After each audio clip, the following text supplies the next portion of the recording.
Total compliment, by the way.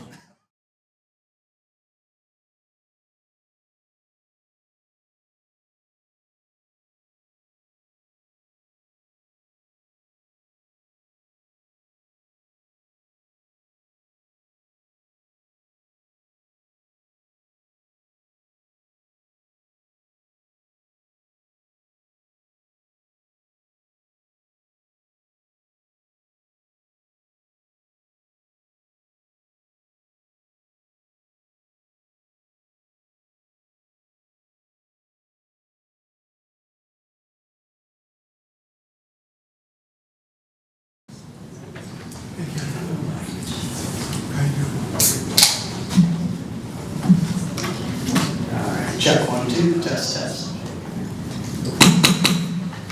All right, good afternoon, ladies and gentlemen. Welcome to the monthly meeting of the City of Des Moines Zoning Board of Adjustment. This board has the power under Iowa law and the zoning ordinance of the City of Des Moines to hear and make decisions on requests for variances and exceptions from the regulations in the zoning ordinance, to review conditional use requests, and to consider any appeals from any decision of city staff in the administration of the zoning ordinance.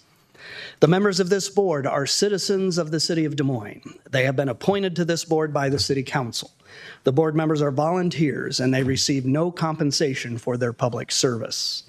I'll introduce our board members. On the audience's left is Heather Ann Rowe. Next to her is Julian Neely. Next to Julian is Marlis Jones. On the audience's far right is Tom DeCio. Next to him is Dave Gare, and then Rhonda Cedillo. I'll introduce the city staff who will be assisting us today. Gary Guidelock to my left is Zoning Board of Adjustment Legal Counsel. City staff that will be assisting with the hearing today include Bert Dross, Deputy Planning Administrator, Frank Dunn Young, Senior City Planner, Chris Heilskove, the Zoning Enforcement Officer, and Michelle Wall, front and center down low here, our meeting moderator for all the AV stuff. I'm going to cover the meeting's procedure. For some of you, this may be your first time in front of us. You may hope it's your only time, but we will help you through the hearing process. So don't worry about that part when you get up, when you talk, when you sit down. We will take you through that. And I'll give you a little background here to help kick us off on that. First and foremost, the Zoning Board of Adjustment is a quasi-judicial board. This hearing will be conducted within the procedures and format as authorized by Iowa law and the city's ordinances.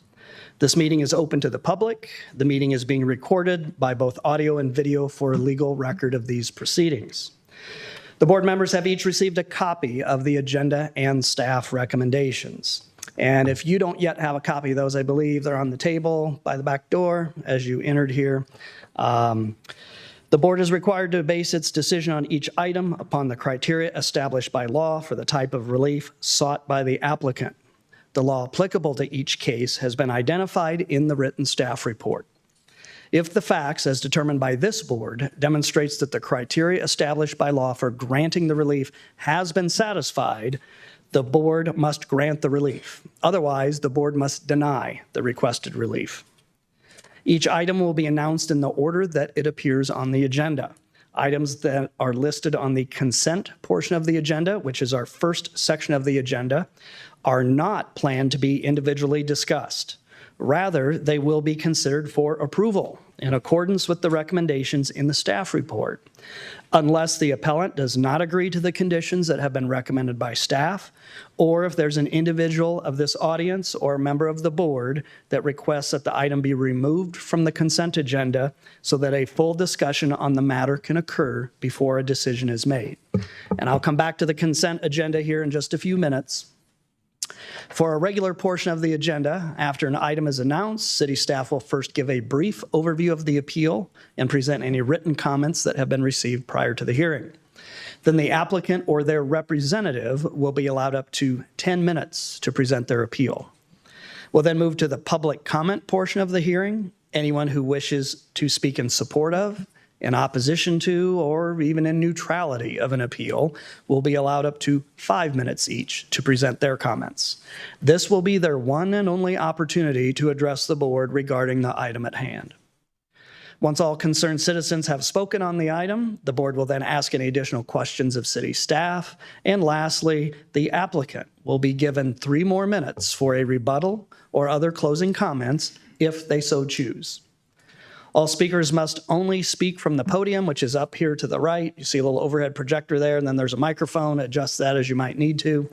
We would also ask as you approach the podium to please write down your name and address as appropriate. In case we would need to contact you for legal notices related to the outcome of the appeal. We ask that all speakers remain courteous, to focus their comments only upon those facts that determine whether or not the criteria established by law have been satisfied. Speakers are asked to be respectful of time considerations, and if necessary, the board chair will limit further comments by a speaker if they exceed their time limitation. After all comments have been received, the board chair will then close any further public comment on the agenda item, and the board will immediately deliberate the request and will make a decision here today on the appeal. Please note that it always takes at least 4 affirmative votes of the 7 members for any zoning appeal to gain approval. If your appeal is approved today, we'd ask that you wait until at least 1 week from today's hearing to contact the city's Permit and Development Center if you would need to obtain any necessary building or sign permits that are related to your appeal. This will allow the decision of this board to be documented in the form of a decision and order. That document will be provided to you and city staff for the record. Any appeal that is approved by the board must be implemented, constructed, or otherwise utilized within 2 years of the date of the board's decision, or such approval shall expire. The decisions of this board can only be appealed in the Iowa District Court. So if you believe you've been harmed by an error made by this board, your only remedy is to seek relief through the court within 30 days of the filing of the board's decision and order. If you believe the zoning regulations applied by this board are wrong, you may petition the city council to change those regulations for future considerations. All material written or otherwise used today as part of any presentation is part of the permanent record. So if there's anything you want to present today, whether they're pictures, drawings, documents, you can do that. But if you have not already, you'll need to give copies to city staff for the record. If you'd like copies of anything you see presented today, just ask city staff after the hearing. Finally, just a few quick housekeeping items. We ask that you please avoid any conversation in the audience so as to limit distractions during the hearing. Please ensure your cell phone has been silenced. Everybody's doing a good job of that so far. If you need to use the restroom, you can leave through the doors here, turn left, walk to the end of the hall, and make one more left. You'll see some restrooms on your right. Once the agenda item you're interested in has been completed, you're welcome to leave the meeting. And we should be able to get through our agenda items before 3 o'clock, but if we get to 3 o'clock or thereabouts, we'll take a 5-minute break and then reconvene the hearing. So again, just hang with us here. We'll take you through this. So to begin with, I'm going to see if Frank has any changes to the agenda, to the published agenda.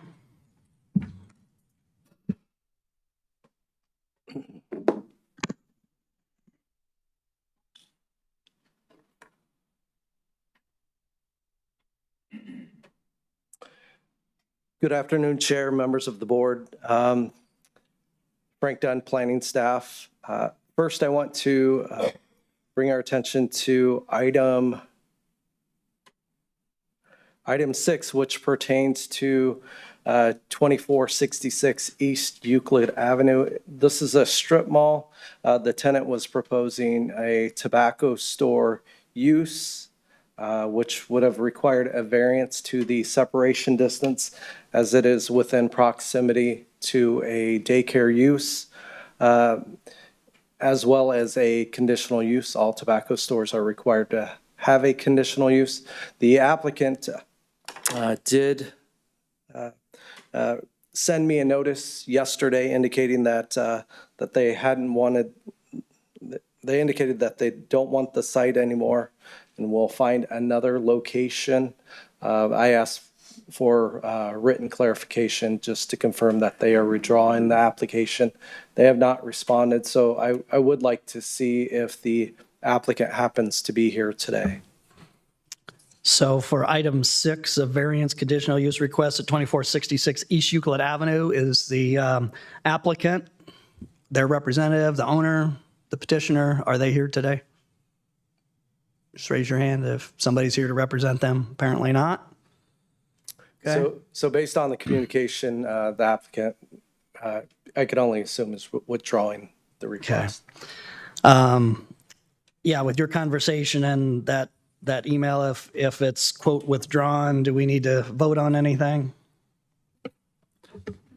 I don't think you do. If it's voluntarily withdrawn by the applicant, it's not really before the board, so I don't think there's anything to vote on. Thank you, Gary.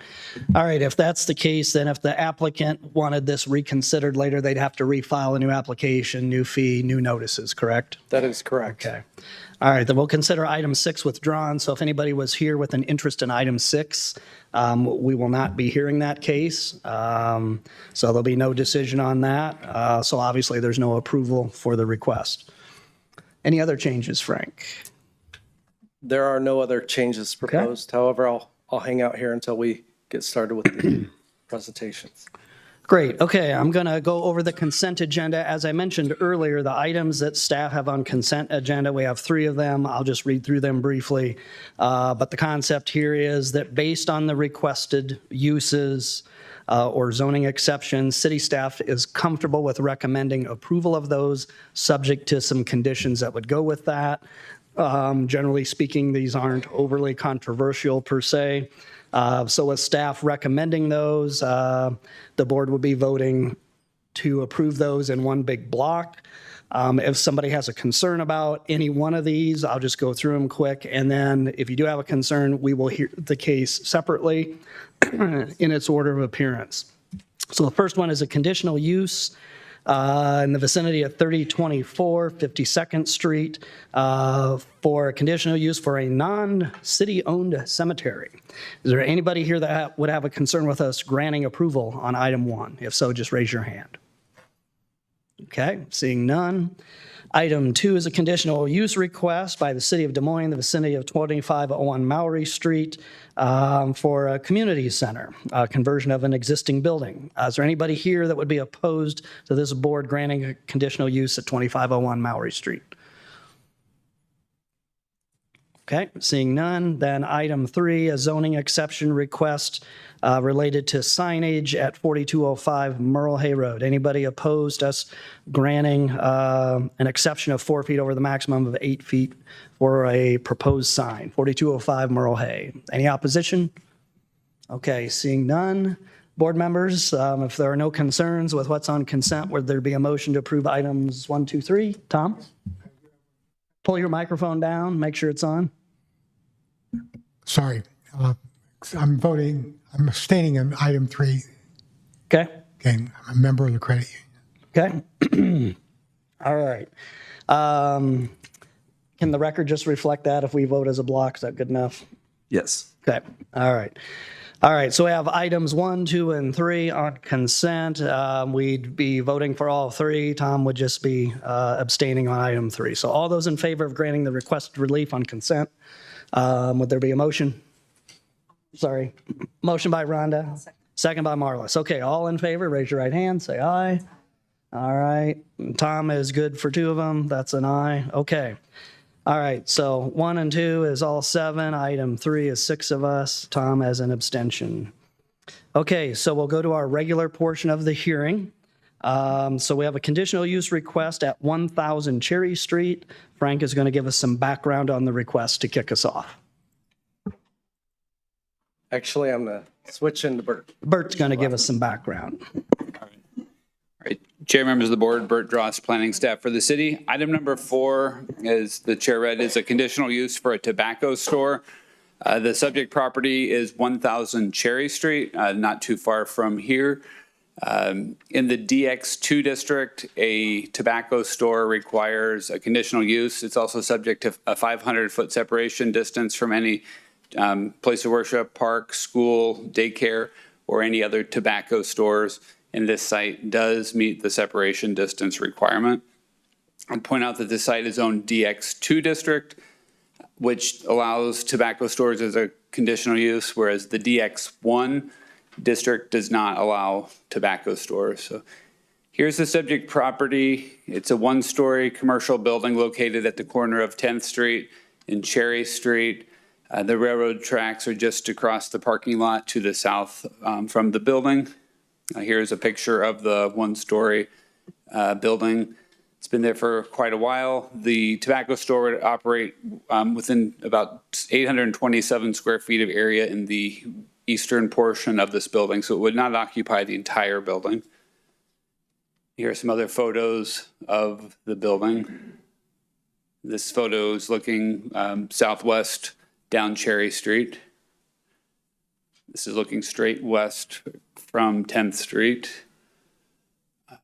I'll just point out in the photo, you can start to see some of the residential buildings. There's buildings just to the north and then to the northeast. Here's the floor plan that they provided that shows where the sales counter would be versus the entrance. And then one more drawing showing dimensions of the space. And then this is their description of the property. They would operate 7 days a week. Again, like I said, in 826.75 square feet of area. Their hours would be Monday through Sunday, every day, 8, or I believe they mean noon to 2 a.m. Or it is noon, yeah.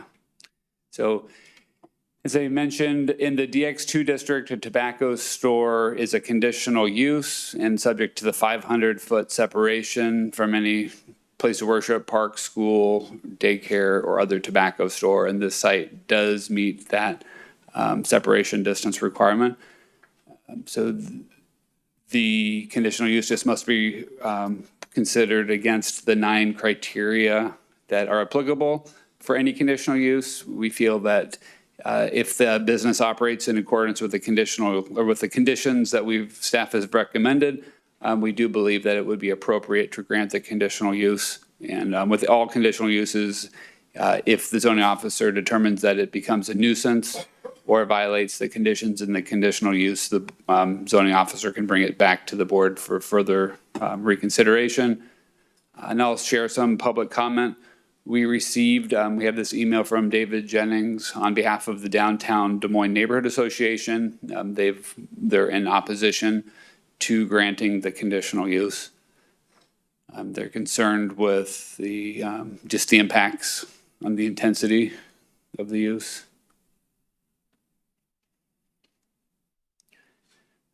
And then we did receive multiple comment cards, all in opposition. As I mentioned for that one photo, there's the apartment building immediately to the north of this site, and then there's also the 111 City Lofts to the northeast that are all individually owned condominiums. So I'm showing you the comment cards that we received. This card is opposing the smoke shop, just for the negative impacts it would have on the surrounding community. This next card didn't leave any comments, so just in opposition. The next card from Julie Flores is also in opposition, will lead to other sorts of problems in the area. The next comment card did not leave any comments. This comment card has concerns about the negative impacts. And one more that lives across the street. And another card from Davis Sanders having concerns with selling of alcohol. I'll just point out they're not proposing to sell any alcohol. And then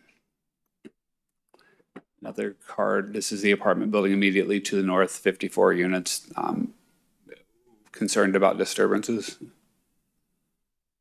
And then this is a continuation from that comment card. Bert, can you back up quick on that one? There was just a lot of stuff to see there.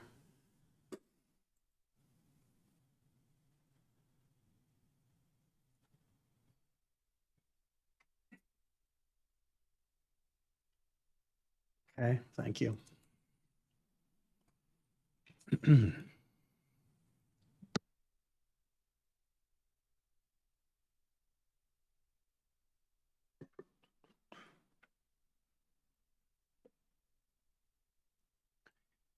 And another card in opposition from a condo owner.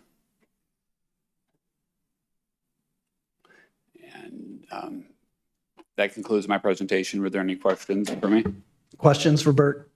I do. Marlis? Are tobacco shops usually open till 2 a.m.? I guess I don't know the answer for that, but I don't think the city regulates that. So we typically allow retail to be open till 2 a.m. So it doesn't surprise me that they're proposing to be open till 2 a.m. And is the city still on the fence about fishing games? Well, I don't think we can, the state law allows them, so the city can't explicitly prohibit them. No way. So I don't think we're favorable of them, but there's only so much the city can do. Okay, thank you. Bert, related to the hours, while I don't think the board has the authority to regulate what length of time a business can be open or when it should close, by the same token, when the applicant submitted this request and listed the hours they'd like to operate, is that something staff took into account for your concerns or consideration about the impact on the surrounding area? Yes and no. Like you said, we really aren't supposed to be regulating hours. Sometimes if the applicant proposes hours, we do go along with those because they voluntarily put them out there. But I got you. there's bars and other uses are allowed to be open till 2 a.m. So I guess So as a comparable thing, not direct apples to apples, well, there's other businesses open in the downtown area until 2 a.m. correct. Okay. One of the cards or the letter, whatever was submitted, was really concerned about the activity at the business. I saw a lot of signs on the business. You don't have to repeat what they say, but is there an operating business in the building now, or had there been until recently? There had been a business operating in there. I don't know how many months or years ago that closed, but there had been an adult entertainment business in this building that's no longer there.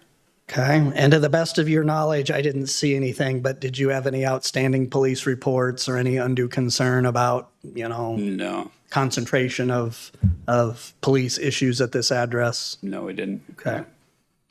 And you mentioned no alcohol. Correct. Okay.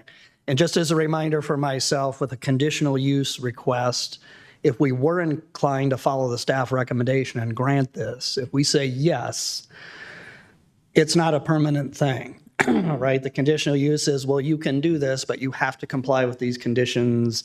And if there are problems, zoning enforcement could come out and recommend we then take that away. Is that That's correct? correct, right. Staff listed it as condition number 11 in our recommendation, but it does go without saying, it's in the code that any conditional use is subject to reconsideration if it becomes a nuisance or if it has a pattern of violating the conditions. I guess I had glossed over the recommended conditions earlier, so I'll just point a few of the important ones out. One, we said that any tobacco store shall not exceed the 827 square feet of space within that existing building. Two, they need to operate in accordance with all necessary permits. With the city, three, they need to operate in accordance with all state requirements. Four is an important one, that they cannot have any sale of alcoholic liquor, wine, or beer. Then five, need to comply with noise control ordinances, and then the rest are just standard conditions. Number 9, we did say there should be no window signage or any advertisements of tobacco or tobacco-related products on the exterior of the building. And go ahead, Julian. Bert, can you provide information around, do they already have their license for some of those items, or is that information that is not submitted? They would need to apply for their tobacco licenses if they get approval today. That would be the next step, would be to apply. They apply with the city clerk, and then the city clerk does some background checks, and then the city council is the body that ultimately approves the tobacco permits.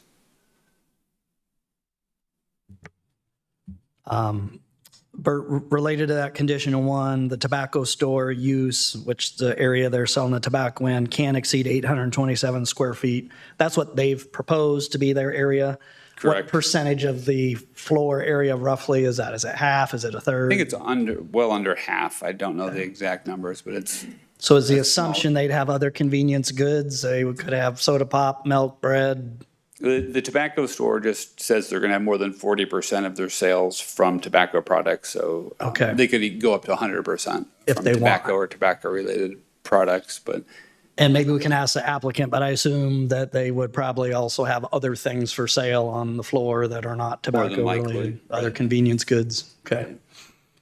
All right. Any other questions for Bert? Okay, thanks for leading us off. Okay, so the way the hearing works, now we hear from the applicant. So is the applicant or their representative here to tell us why we should grant their conditional use? Applicant or representative of the applicant for this item? Frank, do you know anything about the applicant? Okay, okay. Okay, well, we can continue to hear the case without the applicant, correct? Yes, and I would just, since Frank's not on microphone and just for our record purposes, I would just note that Frank answered your question that the applicant was notified of the date and time and place of the hearing. Thank you. Appreciate that, Gary. Okay, so apparently the applicant is not here, but we still can evaluate the item and make a decision one way or the other. Is there anybody that wishes to speak in support of the applicant's request? So for next part of the hearing, anybody that wants to speak in support? Okay, seeing none, is there anybody that wishes to speak in opposition to the board considering granting approval? I'll let you guys all decide, or you folks, whoever wants to come up first. We just need you to step up. You have up to 5 minutes. We just need you to start with your name and address, both verbally and then write it down up there. And we can just follow through and take turns until everybody's given their comments. Good afternoon. Can you hear me okay? Yes. Awesome. Okay. My name's Deb Madison Levi, and my address is 111 10th Street, at the corner of 10th and Cherry Street. And I've lived there for the past 11 years. I'm here to provide comment as a resident of downtown Des Moines who appreciates neighborhood vibrancy, and as a grandparent who entertains my grandchildren at various spots throughout downtown Des Moines. I began working in downtown Des Moines 45 years ago, before the skywalks were in. And when our streets were filled with vibrant retail and dining and community connection. And I think we can all relate to the fact that things change over time and that our neighborhoods evolve. And like many, I like to embrace change just to kind of see what that's going to be like. So downtown Des Moines has been going through, you all know this, going through all kinds of cycles of development since the city was incorporated in 1853. And our progress continues and our pride remains constant.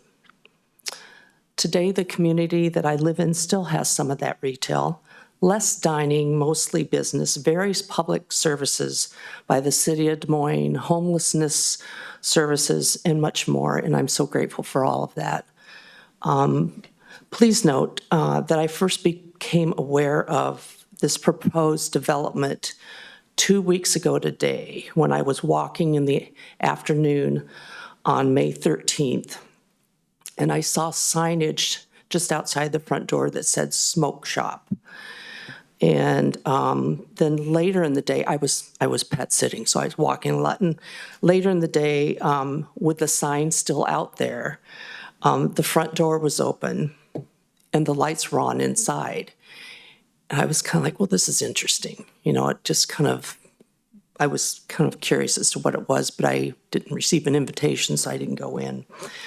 But anyway, I just think that progress requires thoughtful planning and certainly engagement with our community. And I would respectfully request that the Des Moines Zoning Board of Adjustment pause on any action on this appeal until the downtown community has an opportunity to learn more and engage with the folks that are developing this property. You know, I just don't know enough about it really to comment too much, but that's what I know at this point. That's all. Thank you very much, Deb. All right, who else would like to speak in opposition?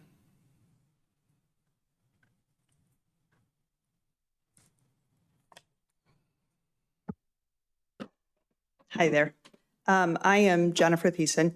I represent Altos. They are the owners of 10th Street Lofts, which actually is just north of the apartment complex that you saw on the screen. and we are directly across from 111th 10th Street.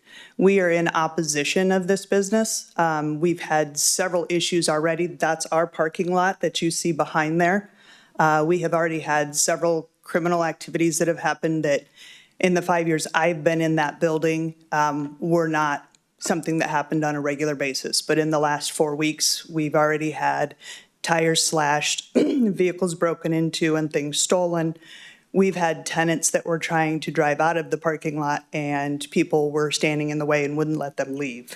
So along with the fact that our clients have to walk to that parking lot, they are no longer feeling safe to do so. And this is all just recent since this business has gone in there. So they just wanted me to come and put our opposition in. Can I ask a question? Yes, Heather, go So ahead. it seems like it's operating already. Is that what you're saying? There are people going in and out. At 2 o'clock in the morning, we've had to call the police for noise issues in that building. Yes. Jennifer, to the best of your knowledge, I mean, were they running a tobacco store? Or is it just some guys having a big party there? What, do you know what's going on in there? I personally wasn't in there. I have a small video of the video games that are in there from somebody in the neighborhood that walked in, and a picture of the games that are in there. And it appears to be the fishing games. I am not real familiar with those. Again, I was just notified recently that the business was in there, so I'm still trying to gather some information on. And I don't want to counter your observations or anything, but okay, in the last 4 weeks, you have more problems in your parking lot. How are you directly associating that with the operation of potential tobacco sales across the street there? Are the people coming right out of the building, or? There have been some that have been out in front of the building with the noise issues and stuff like that. There have been some that have walked out of that building and followed some of the tenants into the lot. Okay. All right. Thank you very much. Appreciate you coming down, sharing your comments. Anybody else that wishes to speak in opposition? Come on up.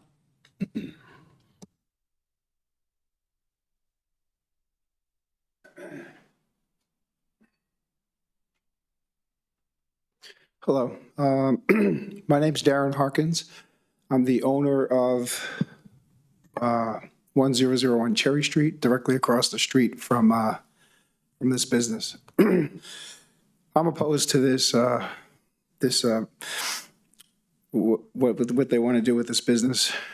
We've noticed a uptick in criminality, roughly in about the past month or so. In my building, people have been walking in behind tenants in that front door that's directly across the street from this new business. And once they get in, they just wander around the building. There's been problems in the basement. Anything that's not, there's no apartments in the basement. It's actually, the building has 54 units. No apartments in the basement. But people have been getting into the basement, and there's been theft of items that aren't behind locked storage room doors, items that are not much of value in themselves, but I've noticed that these items have been disappearing from the basement. In addition, I've been given reports from tenants that they fear walking, like as the previous speaker said, the representative from Altos, that the parking lot that almost this whole street uses is directly to the south of this business. So they have to cross either to the east or west of this business and building in order to access the parking lot. And late at night, especially female tenants have said they feared walking to and from the building because of the crowds that are gathering out in front of that building on Cherry Street near the entranceway doors.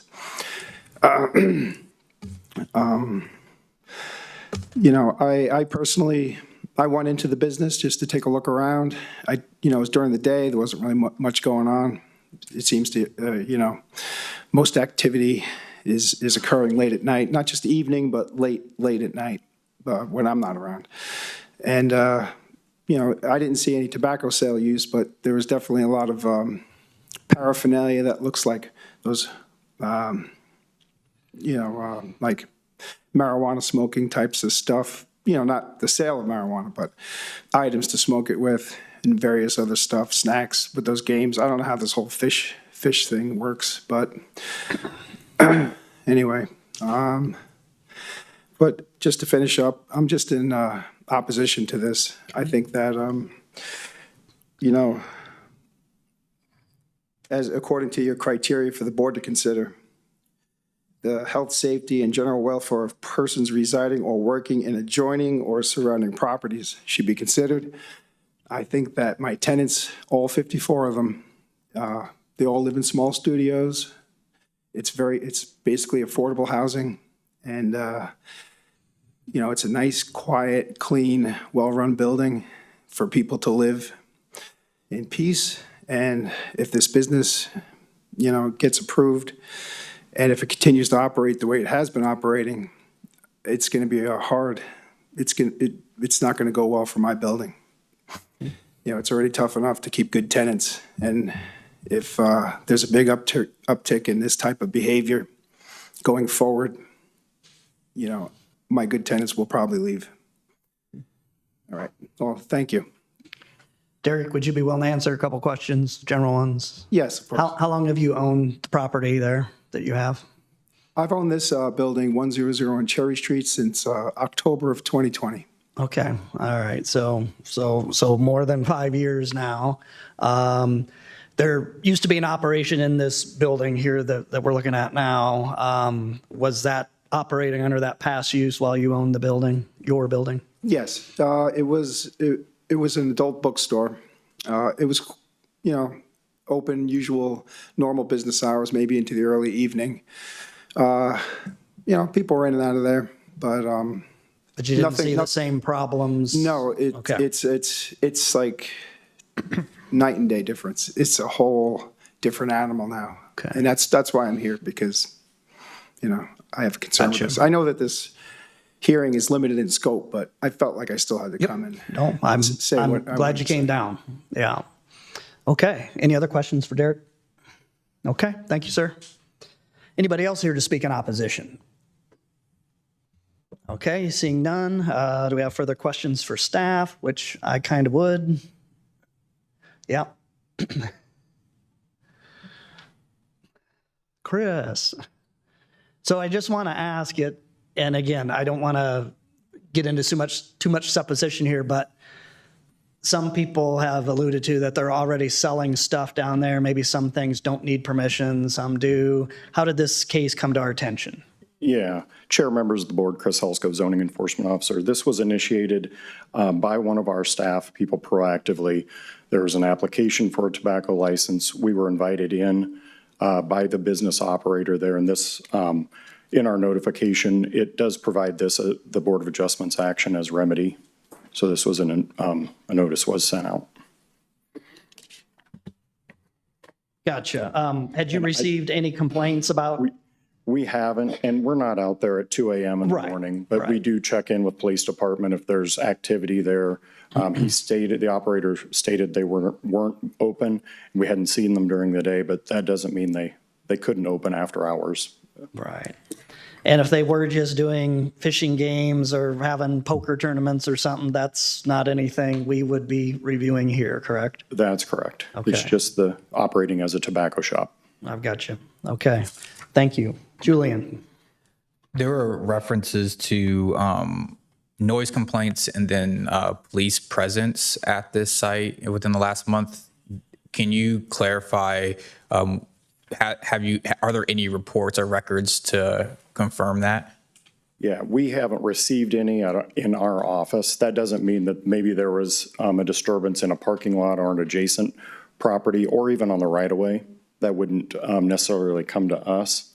But we typically will work closely with our vice and undercover officers to make sure that an occupant is complying with Chapter 42 and the noise ordinance.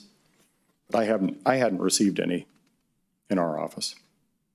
And then when was the last time a staff member has been by the property? Periodically, we've been driving by. The notice was sent out on February 9th, which gives the applicant 30 days or thereabout to get on the board. So there's been a little bit of time back and forth. not sure why they aren't here today to speak to the matter, but we were in the property on January 28th, I believe. Notice was sent out on the 9th of February. So we've been periodically checking it. But not within the last month. I guess I'm trying to figure out the timing of what has been shared about some of the occurrences. It sounds like it's happened within the last month. So I was just curious if like any of the enforcement team has been around that property. No, our staff hasn't been there. I don't believe in the last month. But and on the other hand, we haven't really had cause to be by there because it hadn't been open in our last checks. So if we would have, that we know of, exactly. I have a question. For the tobacco license, do they not have to hold a neighborhood meeting? They did. Yeah, to come to the Board of Adjustment for this conditional use, I think that's a requirement. And they would have presented on that had they bothered to show up? Yeah, to the best of your knowledge, do you know if they held a neighborhood meeting? I'd probably defer to Frank or Bert on that. They might have a little more to share. Sure. You know that they had scheduled a neighborhood meeting for not last Friday, but the Friday before. There was a little snafu with the mailing list they were given initially. So we had that corrected by the time we mailed out our public notices. So everybody that was supposed to receive a notice did receive a notice. But when they were doing their neighborhood outreach, they weren't initially given the complete list, which they later were and were instructed to reach out to all of the neighbors because they still had about 16 days to do so. So I was hoping they would be here to explain what they did. Gotcha. And Bert, while you're up here, or I would ask Chris this too, I see for the appellant, we've got two individuals listed, 1000 Cherry Street LLC represented by Adam Metzger. Is that the owner of the property? I believe that's the owner of the property, and then it would be a leasee. That would be it's the business operator. Right. Okay. Okay. Yeah. So we had two folks, and neither one of them are here today. Correct. Yeah. Jump in. Bert, I just wanted to go back to the questions about the neighborhood meeting. I want to make sure I understand. Has the applicant provided a summary of the meeting prior to today? I have not seen that. Okay. And and that includes like right now, you're still not aware? Correct, right. Okay. Thank you, Gary. Good question. Yeah, and the reason I'm asking that for the chair and the board is our code requires that the applicants are responsible for conducting the meeting and providing a summary of the meeting prior to the public hearing. Good. Glad to have that reminder as well. It's not just a suggestion. Correct. It's a requirement under 134 6.4.4. Okay. All right. Anything else we need to ask staff? Okay. All right. Thank you, gentlemen. Okay. I would normally turn this back over to the applicant for a rebuttal since there were some people that spoke in opposition. So just for the record, once again, is the applicant here for a rebuttal? If so, raise your hand, step up, do something.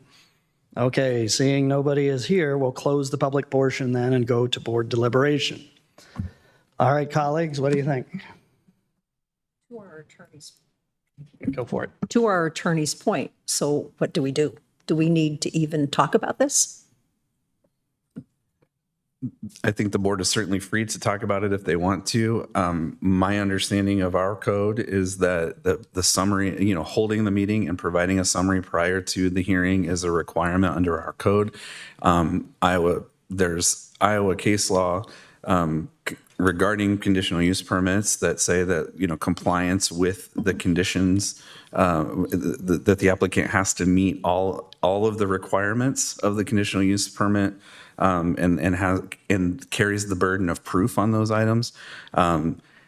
So if the board decided that the applicant has not provided proof of a required element, I think that the board could act based on that basis alone. But the board could choose to discuss if you wanted to. Would you like to discuss the matter? No, I just don't want to meet on it because they haven't met the requirement. Well, which is part of our discussion then. Yeah, since that's a fundamental thing that they were supposed to do. Right. And if they were here, they could have said, oh, yeah, we had a meeting and it was great, and here's a recording of it. But if they're not here to tell us that they had a meeting and they're not here to present their own case of why we should hear this, well, the sands of the hourglass might be going one way or the other then. Yeah, I would agree. On top of like, you have a couple of other sections that are up for question, like 1, 3, and 7, I think are all items that might have been challenged by the residents and a property owner of the area, along with some of the submission cards from other residents.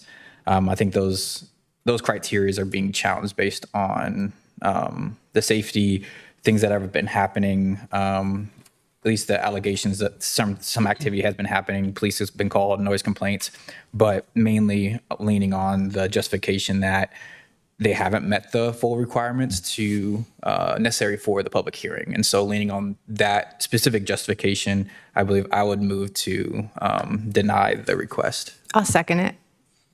All right, so we've got a motion and a denial. This is some pretty important stuff here. We're making a motion to deny this. I would like to add, I certainly concur with your comments and your motion, Julian. I'm usually one that I don't think that tobacco is an evil thing. I'm not Professor Harold Hill. We got trouble right here in River City with capital T, my favorite musical.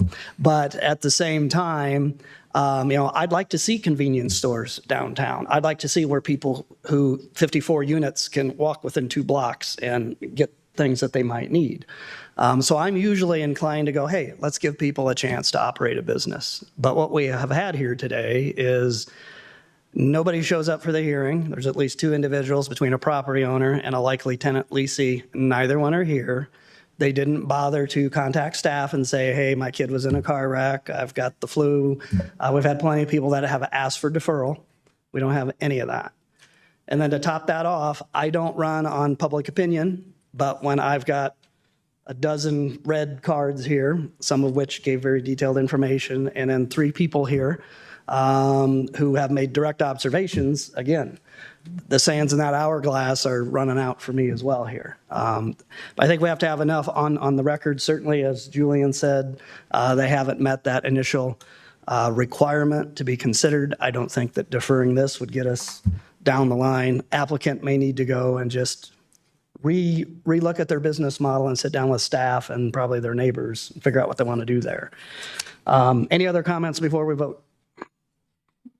Gary. I just want to make sure that we're clear for the record and for the decision and order purposes. Is the motion then a motion to deny for failure to meet the requirements of conditional use, including proof that the neighborhood meeting was held, and then the criteria 1, 3, and 5 as listed in the staff report? 7. I'm sorry. 1, 3, and 7. Yeah. So that's, everybody's on board with that? Which goes to the character and the comments and the observations. Yes. I still second. Awesome. All right, so we got a motion and a second for denial. All those in favor, raise your right hand, say aye. All right, that motion carries 7-0. Okay. All right, so we've got a vacant adult bookstore that you can look at for a while, but let's hope something better comes in down there. Okay, so that takes us away from item 4. That'll bring us to item 5, a variance request at 2923 Southwest 9th Street. Frank's going to give us some background on that.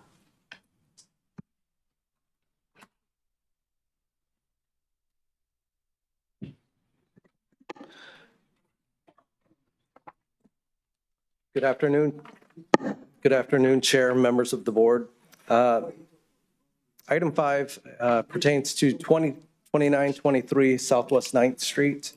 It is a property that is owned by QSA LLC. The business that is located there is, or that is proposed to be located there is Quick Wash Laundromat, represented by Todd Burt. The proposal is installation of a 96 square foot roof-mounted sign on the south-facing roof overhang of the building. As the sign is mounted on the roof, it would be considered a variance. So they would require a variance to allow for the sign to be mounted where one is not permitted. I'm going to go ahead and give a little context to the property. It is a little over 1 acre. You see it here in the image.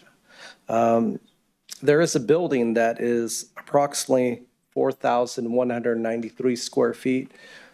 This is home to an old McDonald's use restaurant that used to be there. It's been vacant for quite a number of years. It's located on the east side of Southwest 9th Street, just north of, on the northwest or northeast corner of the intersection of Virginia and Southwest 9th. It is located within the Indian Hills Neighborhood Association. The property is zoned RX1, which does allow for a laundromat use. And if it looks familiar to all of you, it's because it came to us in April 2025, where they were proposing a assembly entertainment small use, where the board granted a conditional use for that use. So that apparently is not coming to fruition, and so the applicant, Quick Wash, is proposing to turn it into a laundromat. Once again, is allowed in the RX1 district. The signage, however, that is being proposed is, I'll go ahead and run through a few of the photos as I talk through that, but the photos, so this is the McDonald's as you can see it there. This is the corner. This is along their frontage. Just another view of the corridor. Closer view of the frontage. This is where they are proposing to put the sign. Now, this would be the sign. It is illuminated sign, channel letter sign. So it'd be mounted to the mansard roof. So in typical fashion, McDonald's have that that type of architecture. And so in this instance, you know, as you look at the facade, there is there's quite a few windows that make it difficult for mounting signage any other place other than along the mansard roof that exists there. The LED sign would be non-flashing. It would be static. The mansard roof is has about a 60-degree angle. And so the applicant has stated that other cities classify this type of sign as a wall-mounted sign. However, in the city of Des Moines, according to our city code, we do not have that distinction. So instead, we would classify that sign as a roof-mounted sign. The reason being is that it extends above the roof line. However, in terms of interpretation, the deputy zoning enforcement officer would be here if there are questions on that interpretation.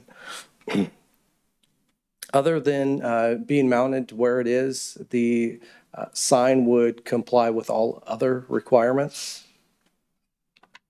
And so, seeing as it is, staff believes that the applicant has, that granting the variance would be consistent with the intended spirit, purpose of the zoning ordinance. We believe that it would meet the criteria of not yielding a reasonable return as permitted for the use, due to its inability to have a wall-mounted sign, given the building's physical architecture. This, as stated, includes the absence of usable vertical wall space due to the windows that are prevalent along the primary facades. Additionally, we agree that the plight of the owner is due to unique circumstances, not of their own making.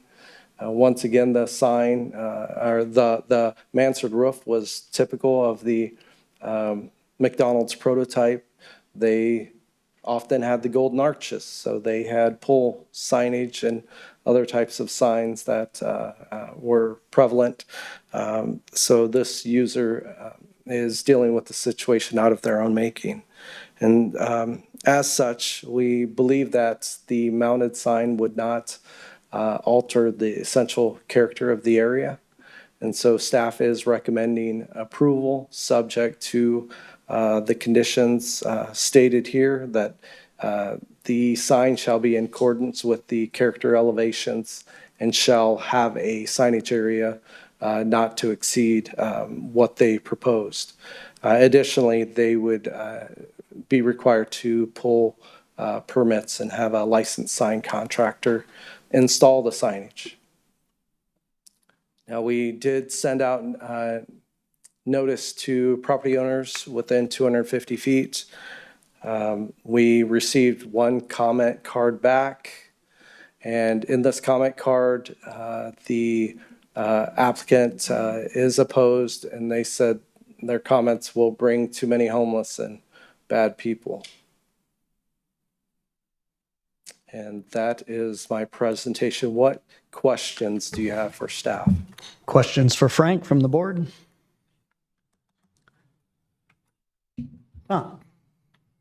Frank, this sign's really only visible for traffic going north, right? That is correct. There's So no signage for, and your initial picture had a fence line along 9th Street. I will go back to that. Yes. They put a sign along the road there without, Some of the concerns with putting a monument sign was just the proximity to the right-of-way, and then the shallowness of the public right-of-way, and then the traffic that runs along there, and with high school students. It's a very busy corridor, and so there was some concern associated with that. thank you. Good question, observation, Tom. Frank, I drive by this location probably every other day. It's been sitting here vacant for more than 5 years. With the sign that they've proposed, while it would be, quote, on the roof, it's not going to stick above the peak of the roof, correct? It would be at most parallel, right? That is Okay. correct.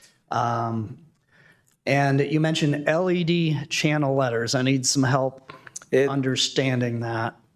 It would be a front lit channel letter sign. I would ask the applicant Sure, to we can have them expand cover on that. Because with a lot of LED signs, I assume it's like a TV that the entire rectangle lights up. But then when I hear just channel letters, is it just the letters that light up?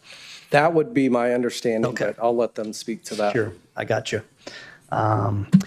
I do appreciate your taking a closer look at this from the variance standpoint. The variance test is a tough one, but this is a kind of a unique looking place. We recognize what it looks like. It's a building that's been vacant. It has character. Yes. Unique roof line. It Yes. demanded taking a closer look. Great.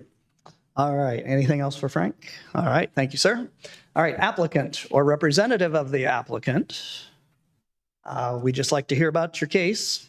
So is the applicant or representative of the applicant here today? Well, this is interesting. Is there somebody here? Okay. Hi, how are you? I'm good, sir. Could we have your name and address for the record? Maitham Abdul, Cherry Street for tobacco store. I'm just saying, listen, I pay my rent almost 9 months. I'm never open my store. And I have video in my store. I'm not have 1 minute, I'm not open.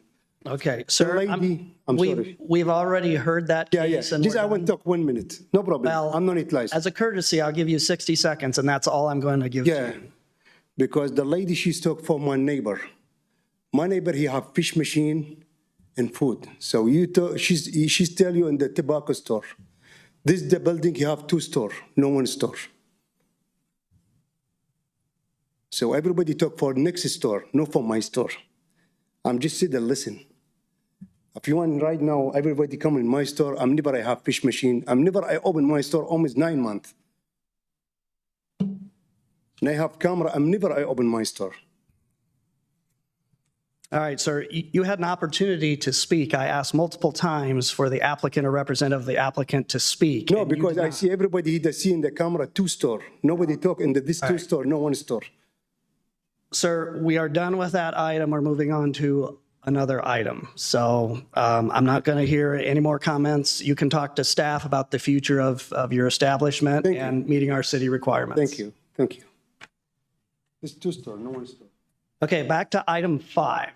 Item 5 is 2923 Southwest 9th Street, a variance request for sign and sign characteristics. Is the applicant or the representative of the applicant here?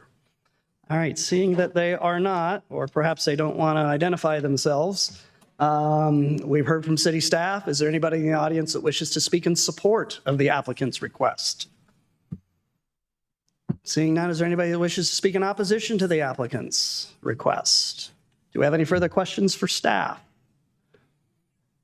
Okay, seeing none, we'll close the public portion, go to board deliberation. All right, I'm going to make shout out for the south side here, which is where I live. This is my ward. I drive by this place all the time. We have a variance test for a reason. The variance test is a difficult one, but this site has a very unique construction layout. The applicant did not build the building. It was built to look like a McDonald's from the 70s through the 90s. They have weird roofs, just like old Pizza Huts. And it'd be very difficult to put a sign on this building. The sign does not stick up above the top of the building. It's set back from the roadway. It faces the primary entrance. I don't think it'd be out of character for the neighborhood. I think it does meet the variance tests all the way around. It is unique circumstances, not of the owner is making. As far as a reasonable return, it's a commercial building. Everybody should be allowed to have a sign within reason on their commercial building. I don't think this is an unreasonable request for a sign. So I'm going to make a motion to grant staff recommendation for approval of the variance subject to staff conditions. Marla seconds. Any other comments before we vote? Okay, seeing none, all those in favor of granting the variance, raise your right hand, say aye. All right, motion carries 7-0. Okay. All right, that'll keep us moving here for this afternoon's education and entertainment. All right, so that'll move us to item number 7, since 6, I keep doing that. Thank you, Gary. Since item 6, we skipped over that one, it was withdrawn. Item 7 is a conditional use request at 1717 Woodland Avenue related to a conditional use for an other group living residential use. And Frank will give us the background.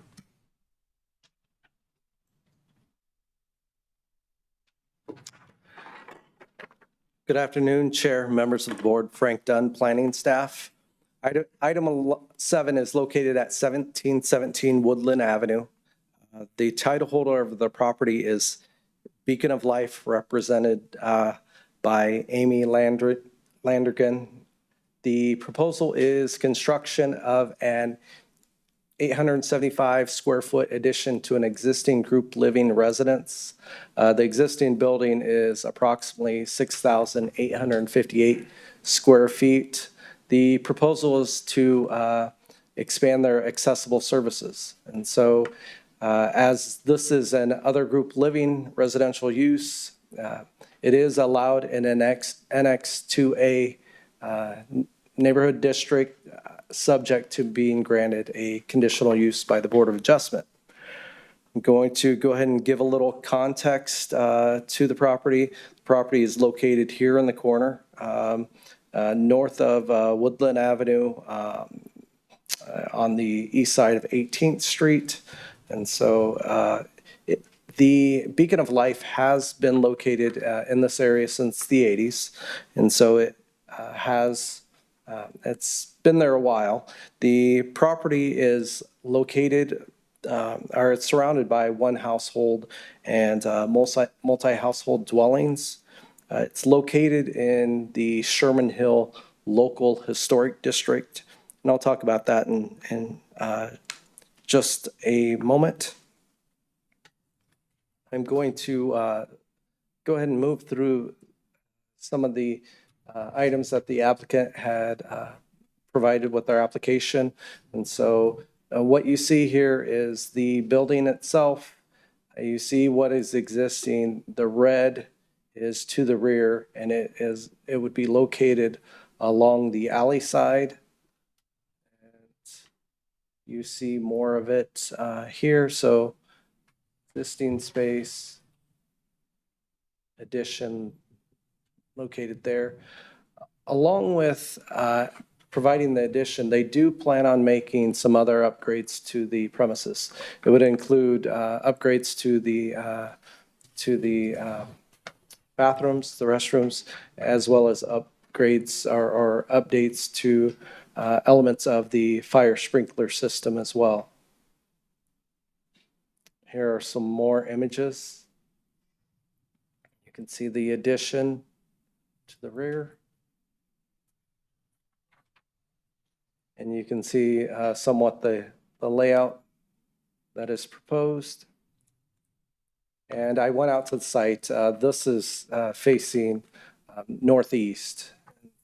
And then I took another shot just going along 18th Street along that corridor or that block. And then this would be more of an alley view that takes place.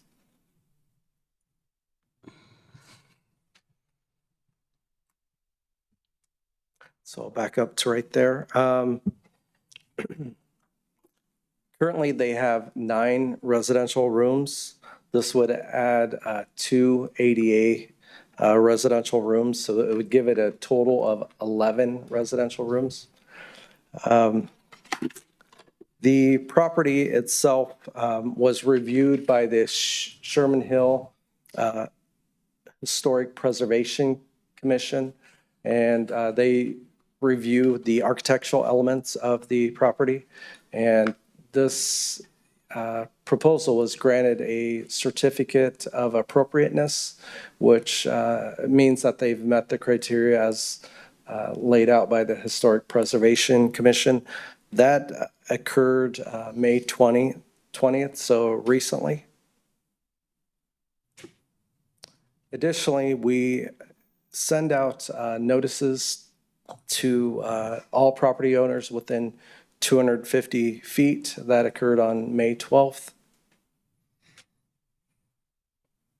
This project, in addition to the certificate of appropriateness and the conditional use, if granted, they would be subject to providing a site plan, getting approval of a site plan and building elevations in accordance with Chapter 135, which is our planning and design ordinance. They would also be required to comply with all building and fire code requirements.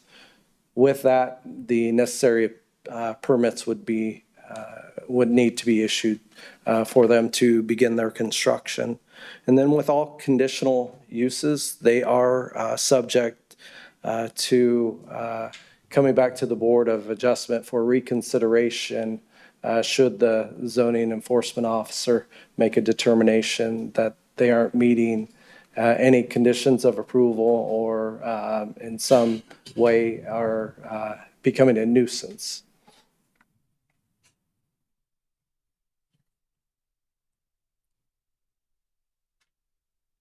Now, as in other group living facility, there are criteria that they have to meet.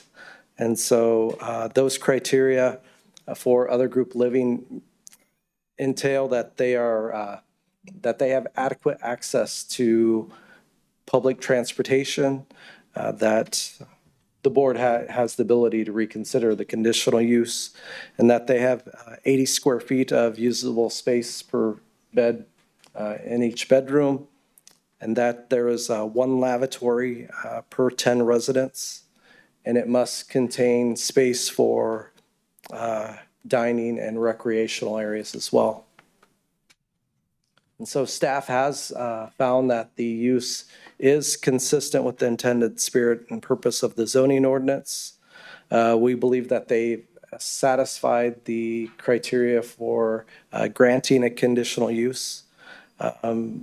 We believe that it safely guards the health, safety, and general welfare of the neighborhood.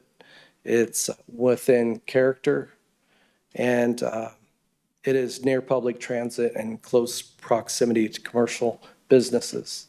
And so staff has recommended approval with conditions.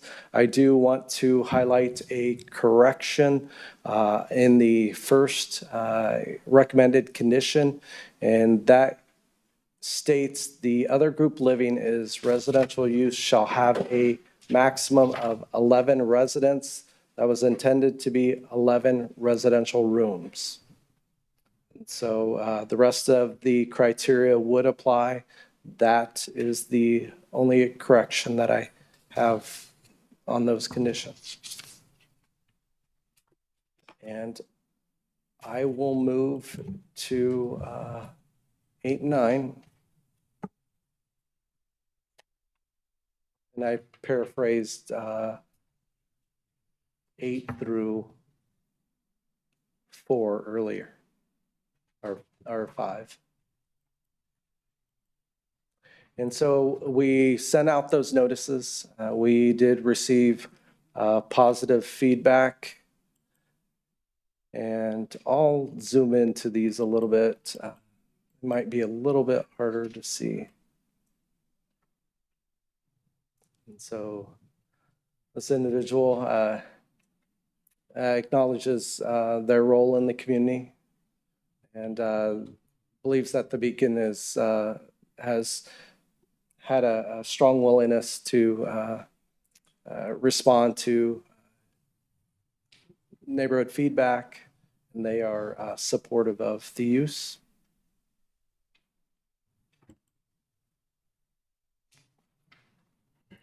And this individual has indicated similar sentiments.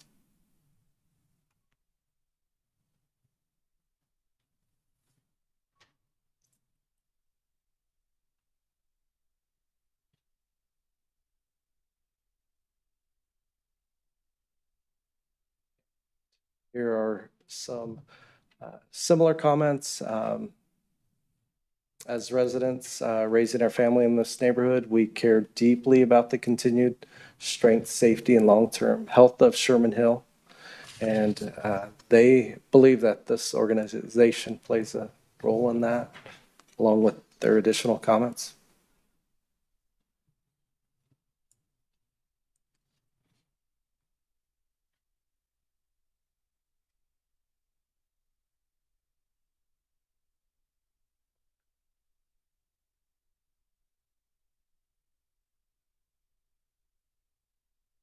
Here are some more comments. And I'm just curious, as you scan through this, Frank, some of these things are highlighted in yellow. Is that a default or? It was an attempt to kind of point you towards some of the nuggets. Okay, Yeah. I got you. The purpose of highlighting, to highlight. I wouldn't say that it's a very subjective exercise doing Okay, that. So that's cool. Please read it all.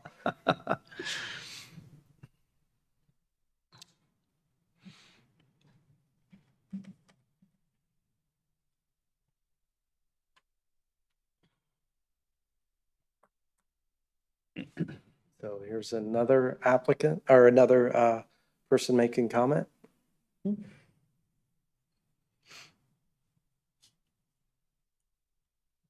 Okay.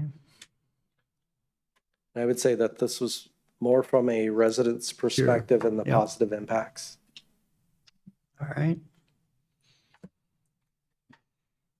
And then they held their neighborhood meeting, and there were just some forms that they had folks fill out. Okay. I just got a couple of them, so I will scroll through those.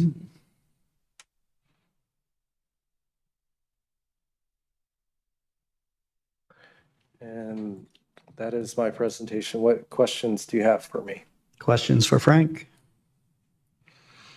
This is a block from Carl's place, right? Yeah. Frank, I had one question around, well, I guess two. One was if you can go back to the photo where you had the image of the alley, is that where the development, the expansion's happening? That is correct. Okay. And then the second question was around the conditions that staff put into the recommendation related to parking. Can you explain that a little bit? Sure. This property has been, it's been around since the 80s. It's operated as it has. The site plan, which pertains to the code that addresses parking, Chapter 135, which isn't within purview of this board, they will need to submit their site plan and work through that process through the site plan. And is that mainly for the purpose of the property in case like they were to sell the property that it made sure that it was stayed in compliance with the zoning code? Or is that more towards the like their staff or their resident? Like what is the parking requirement? Well, the parking requirement is typical for the residents and that would live there. If the staffing is a element as well, that would require parking as well. Is there lenience on those conditions? Just having context to the Beacon in regards to residents, many don't have vehicles for that require parking. All of that criteria would be part of the consideration. So that would be parts of the argument that they would present to Planning and Zoning Commission if it were determined that they were deficient or didn't have other means. And so for addressing a parking solution, I would probably ask the applicant to speak to that if there are other options or what maybe their requirements are. Yep, good question. And Frank, just out of curiosity, even though it may not be under our purview versus P&Z's, in those architectural drawings that you showed us, both profile and plan view, did they show any parking or did they just show the expansion? You know, they have a great floor plan here, but I didn't look closely to see how they were looking at incorporating any of that. Just, again, just for a quick review. It was just particular to the expansion. Okay, yep. Yeah, it doesn't really show how it sits on the site then, okay, which is okay. And another quick one here. So we're approving, or the appeal is for conditional use for an other group living in the NX2A neighborhood. There already was group living here. Mm-hmm. And I'm assuming that was under the old ordinance? That is correct. And that did not need a conditional use under the old ordinance? I don't believe that it did at that time. Okay. So if you want to, I don't want to make a big deal out of it because the idea here for me is that basically if we would say no to this conditional use, it would only be related to the expansion. They could keep doing what they're already doing. That is correct. Yes. Okay. And it kind of a little counterintuitively perhaps, but like approving if the board approved the conditional use, it would approve it for the entire property. Right. It kind of brings everything forward Correct. and under the same new umbrella. Code. Yes. Okay. Correct. I've got you. And the reason, yeah. Because otherwise they could continue the old use without Correct. the expansion. Correct. When the ordinance changes, yeah, you're grandfathered in. Okay. Correct. That's just still helpful to understand. Thank you both. Okay. Unless there's other questions, let's see if the applicant or the representative of the applicant is here. Thank you for your patience in waiting. We just need you to give your name, address, please sign in. Then you've got up to 10 minutes to tell us about your project. Great. Good afternoon. I'm Jeff Blosser. I'm the architect for the Beacon. And so I just wanted to kind of quickly provide some context on the project and what the project is addressing. Then Amy will go into the specifics about what this meaningful project could be for the residents. The state of Iowa is providing a grant to the Beacon. It's a pretty sizable grant, and some of this, so we have to use that grant within this year. It has to be occupied, so we're kind of under a time crunch. In our early sort of stages in our planning efforts, we're looking at ways to apply this grant to the building and be using the best use of the resources that's being provided. We went through several different studies and several different scenarios, and we came down to we wanted to improve the experience of the resident, being something that's very tactile that they can experience and improve their time at the Beacon. So we ended on adding two resident rooms. And I don't know if it's possible. Is it possible to turn on the projector?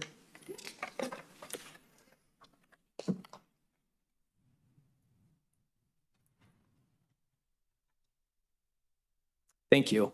I just wanted to, this kind of addresses some of the comments that were made by the staff, which are rightfully so about the patient rooms and spaces and that sort of thing.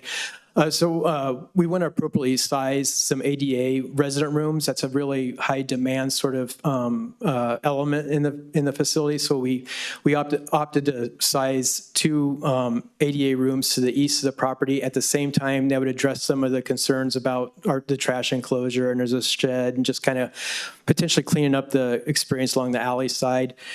In doing that addition allows us to really concentrate on communal sort of spaces for the residents. So it allows us to have like a larger kitchen, a larger meeting area. We're not addressing the kitchen equipment itself, but we're providing places for women could actually have opportunities to have meetings and have family members and stuff come in. Also, we're addressing some security issues with medications and such, having a front desk secured and being able to be locked and able to store things in a barrier that's protected. And then we're also looking at adding a couple case manager offices. Right now, there's only one case manager office, and there's a lot of scheduling sort of conflicts that happen with that. And so this will provide more continuity and service for the residents. And this project will also allow updating the life safety of the facility. Right now, the facility isn't sprinklered, and so that will allow the building to be sprinklered. So it's an overall improvement for their services for the residents, as well as the life safety of the building. In terms of parking,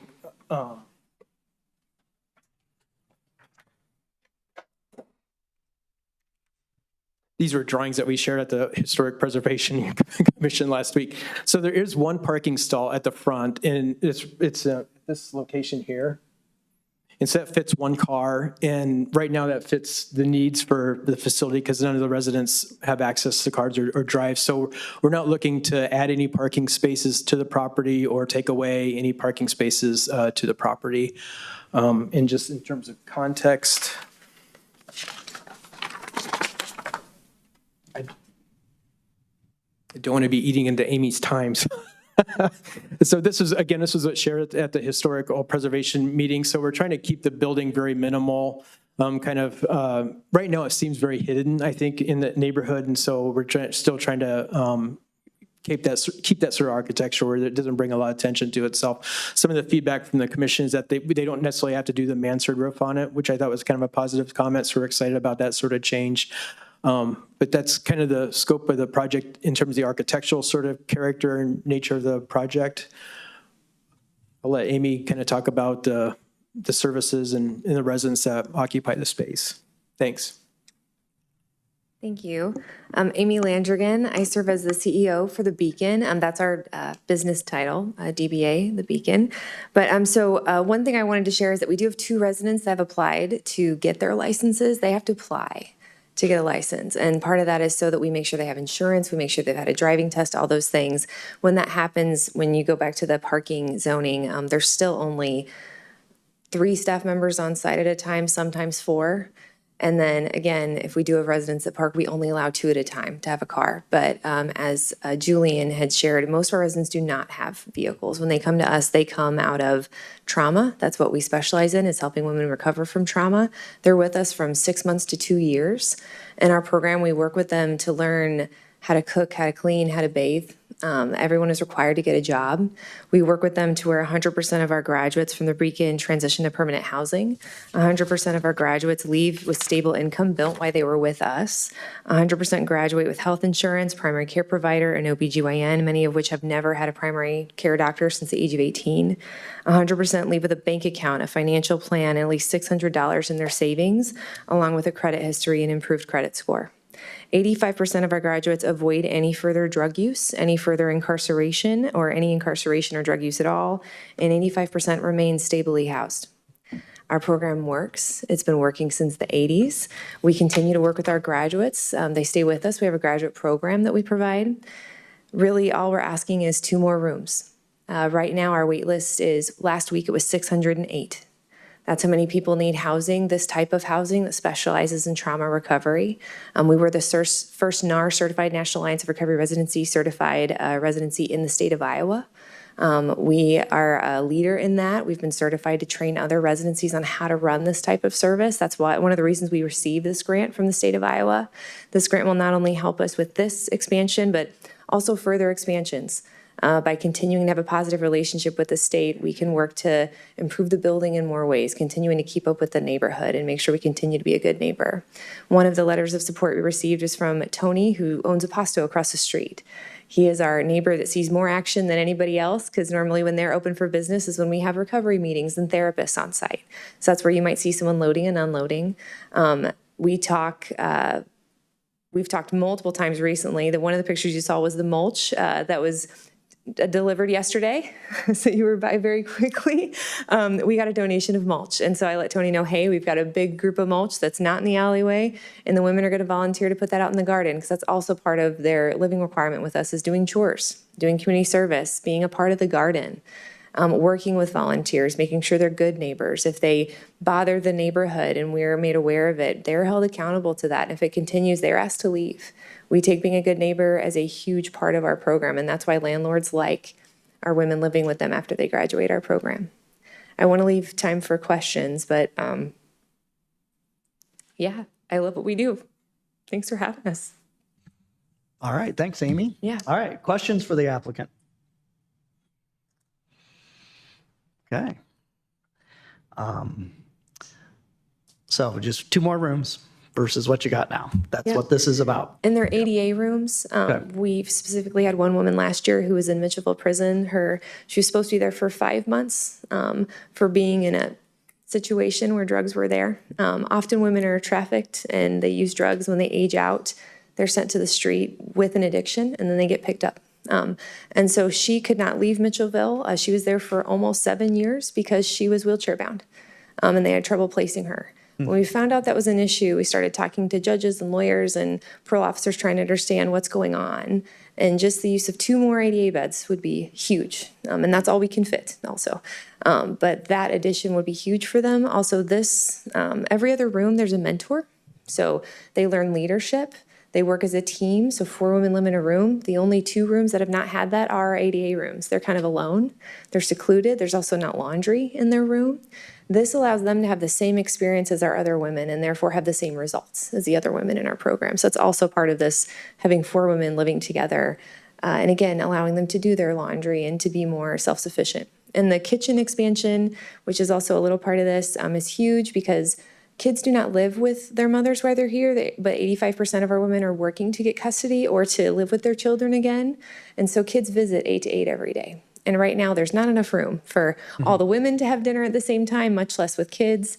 Everyone's working, so schedules differ, but this would allow people to actually sit and eat together. But also, we want to do exercising classes in the morning. We work on the 8 dimensions of wellness, so physical wellness is a part of that. So just helps lead to a healthier lifestyle. And again, more community means less addiction, less incarceration, and less return to homelessness. Thank you, Amy. Appreciate your presentation. Quietly doing some good things. All right. Thank you, Jeff. Okay, so we've heard from the applicant. Anybody here to speak in support of the applicant's request? Seeing none, anybody here to speak in opposition to the applicant's request, or even in neutrality? All right, seeing none, any further questions the board would have for staff? All right, if none, we'll close the public portion and go to board deliberation. Thoughts? Get rid of that. Can't believe I did that. I'm supposed to lead by example. All right, well, what do you guys think?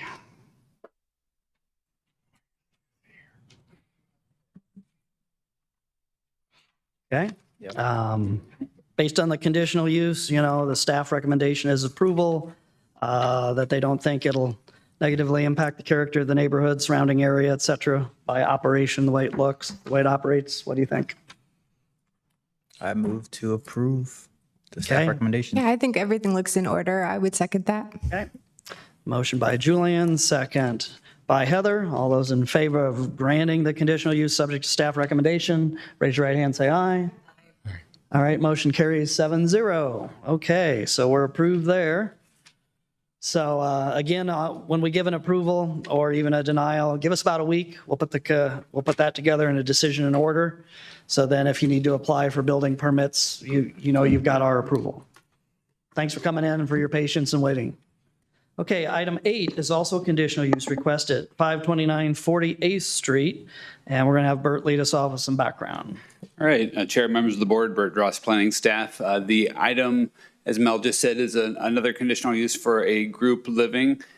This one is at 529 48th Street. The proposed use would allow housing for up to 6 individuals. The subject property is located just south of Ingersoll Avenue. It's a unique situation in that it looks like 48th Street. However, there's no right-of-way for 48th Street. It's just a stub south from 48th that is shared by all these adjoining properties. So the house faces towards the west. Behind it is actually one large parcel that is part of the commercial business that fronts Grand Avenue. If the map zoomed out a little bit farther, you would see that there's a commercial building on Grand Avenue just west of Polk Boulevard. And that's an odd parcel where the driveway comes all the way from Ingersoll Avenue. So this isn't a street back here, it's actually a private property. Just for context, here's Polk Boulevard, just a block to the east. DART, we confirmed with DART that when the new routes roll out June 14th Street, there's going to continue to be a DART route here that comes on Ingersoll Avenue and then goes south on Polk and then west again on Grand Avenue. There will continue to be a DART stop right here at the intersection of Polk and Ingersoll Avenue. Here's a photo of the front of the house. And then this is the south yard of the house. You can see there's a garage and then space for approximately 2 cars to park in the driveway in front of that garage. And here's looking towards the north down what would be 48th Street. Again, there's no right-of-way for 48th Street, so it's a unique situation. And this is another view of the south facade of that house. There's a vacant lot immediately to the south that could potentially redevelop sometime in the future. It's also zoned NX neighborhood mixed district. So this is a photo that the applicant provided of the rear yard of this property. You can see it's fenced. They have a deck and a patio. This is a description that the proposed operator provided. The property is owned by Henson Properties, and the leasee is Lisa Nikani. I believe she's here today to speak on behalf of the proposal. I was just describing what she's intending to do. She's wanting to have 6 independent veterans and older livings and a shared 6 independent veterans and older adults living in a shared home environment. There'd be a house leader who would be one of those 6 residents. And I'll let her explain her proposed operations better. Here's a floor plan that she provided. Shows there'd be 1 bedroom on the main floor. The supplemental regulations for group homes require at least 80 square feet of floor area per bedroom or per bed in any bedroom. So for instance, if the bedroom is more than 160 square feet, it would be large enough to have 2 occupants. So showing 1 bedroom on the main floor that would only have 1 occupant. Then on the second floor, there are 3 bedrooms. The front two are large enough, over 160 square feet, so they would be able to have 2 residents in each, and then the back bedroom would just have 1 resident, so that would be 1 resident on the main level and then 5 on the upper level. Then the floor plan just shows the basement as a finished area. Then just flip through some photos that the applicant provided for the inside of the building. There's a couple of kitchens of the photo. There's an eating area off the kitchen in the back, another dining room, 2 photos of the living room. And this is one of the bedrooms that would have 2 single beds. This is one of the bedrooms that would just have 1 resident. It's not 160 square feet. This is the other room that would just have 1 resident. Then this is in the basement. In the basement laundry room. Our staff recommendation, in the staff report, you'll find the criteria that the board must review the conditional use against. Again, it's those 9 criteria that all conditional uses must satisfy. And then we've also spelled out or laid out the supplemental use regulations that are applicable for group homes. And just go through those quickly. The site and location must provide residents with adequate access to public transit. As I showed earlier, there is going to continue to be a DART transit stop just a couple hundred feet to the north of this site. So we do believe it meets that.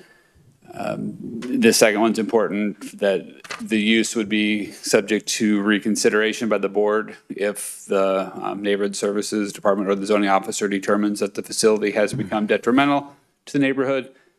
Then the next 3 supplemental regulations deal with floor area. Again, each bedroom must have 80 square feet of usable floor space per bed. And this next one just needs to have at least 1 toilet, lavatory, or shower per 15 residents. So if there's 6 residents, they just have to have 1, which they meet. And then the next supplemental reg talks about common area, which they also meet. So we do believe that they meet the criteria necessary for granting the conditional use. If operated in conformance with the conditions we've recommended, we do believe that it shouldn't have any negative impacts on the surrounding properties. So we have recommended approval, subject to some conditions. 1, that the residents shall have no more than 6 residents. 2, that they shall have at least 3 off-street parking spaces. 3, that they comply with all building and fire code. 4, and then I guess 4, 5, and 6, 7 are just those supplemental use regulations dealing with access to public transportation, space per floor or for bedroom,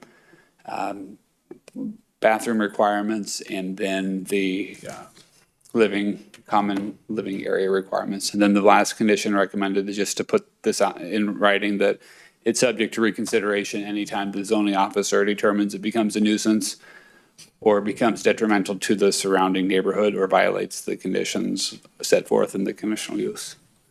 So we didn't receive any comment cards back on this yet. We did, this was subject property. They did receive it, or submit their cards. That was the only card we received. And then the next few slides are about their neighborhood outreach meeting. They held their meeting at Caribou Coffee on Ingersoll and had a couple people attend. I'll let Lisa explain that better, but they did meet the public outreach requirements. So any questions for me? Questions for Bert? Okay. All right. Thanks for the intro. We'll check back with you as staff later on. Okay, applicant or representative of the applicant? We just need both your names, your address, and if you sign in when you have time, you've got up to 10 minutes.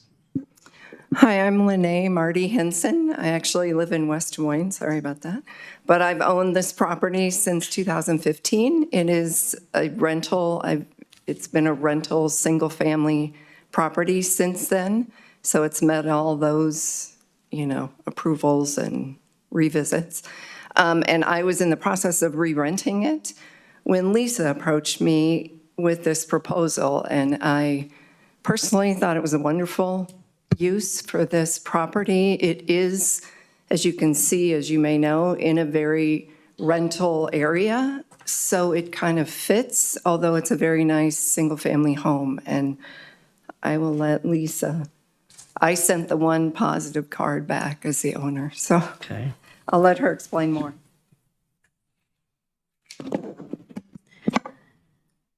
Good afternoon, and thank you for your time today. My name is Lisa. I'm the operator of Grayson's Homes, and we're here today to ask respectfully to request a conditional use approval to operate a structured independent shared living for veterans and older adults. Our residents are all private pay and are fully independent residents. Our residents have come to us voluntarily. We work closely with the VA and local nonprofit organizations that do send referrals to us.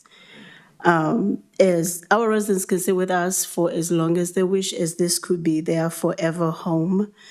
We also coordinate with VA, as I mentioned. The home will have a structured and supervision in place, including a resident house lead for communication and to help make sure the house expectations are being met. We also make scheduled visits to the home regularly, and there are cameras in the common areas for additional safety and supervision. Our goal is to provide a safe, respectful, forever home for our older veterans and older adults that don't want to live by themselves, but are not ready to go to nursing homes. Thank you for your time, and I will be happy to answer any questions. Board members, have any questions for Lisa and Lene?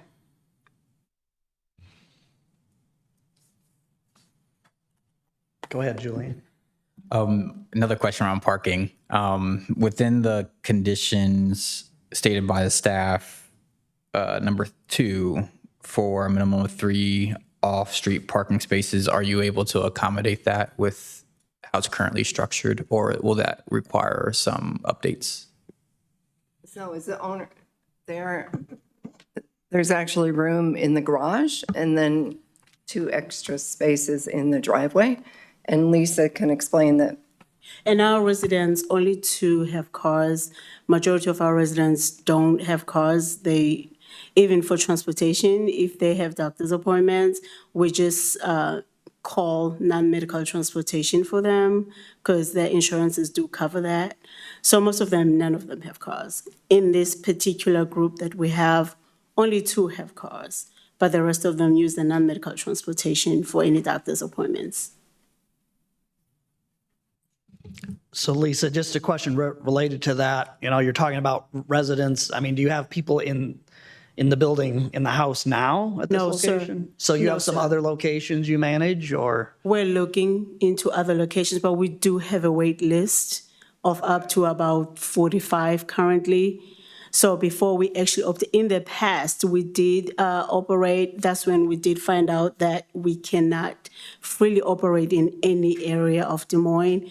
So because we're so dedicated to providing and making this a forever home, we did come across Lene's home, which was in the perfect area. So, but we do have a list. Currently, this home doesn't have anyone. Got it. Okay. But we do have a long wait list, but just for this specific house, it could only fit 6. Okay. So do you have professional experience in operating this kind of system for residential living? I have worked in the health field for the past 25 plus years. For the past 6 years, I've done hospice care services. So as far as patient care, resident care, elderly care, that's exactly what I've done for 25 plus years. So yes, I'm experienced with this population. Thank you. Just to add to that, I did some due diligence when I first met Lisa and talked to the VA and talked to someone at the city, and she came highly regarded and was well connected for this. So Gary would like to add something here. I just wanted to kind of, obviously that's, we appreciate the voluntary sharing of that information, but I just wanted to remind the board that the consideration for this item is focused on the use of the property itself as opposed to any of the characteristics of the operator, because the conditional use does go with the land and all of the review criteria focus on the use, not the operator. Got it. Excellent. Okay. Any other questions from the board? Okay. All right. Thank you. With my wife and 2-year-old son. If you look at that map, my property is the black roof. So this is directly behind my property. I'd like to just start off my remarks by saying that the mission, as I understand it from Grace Hands Homes, is a great mission. I think it's something needed in the community.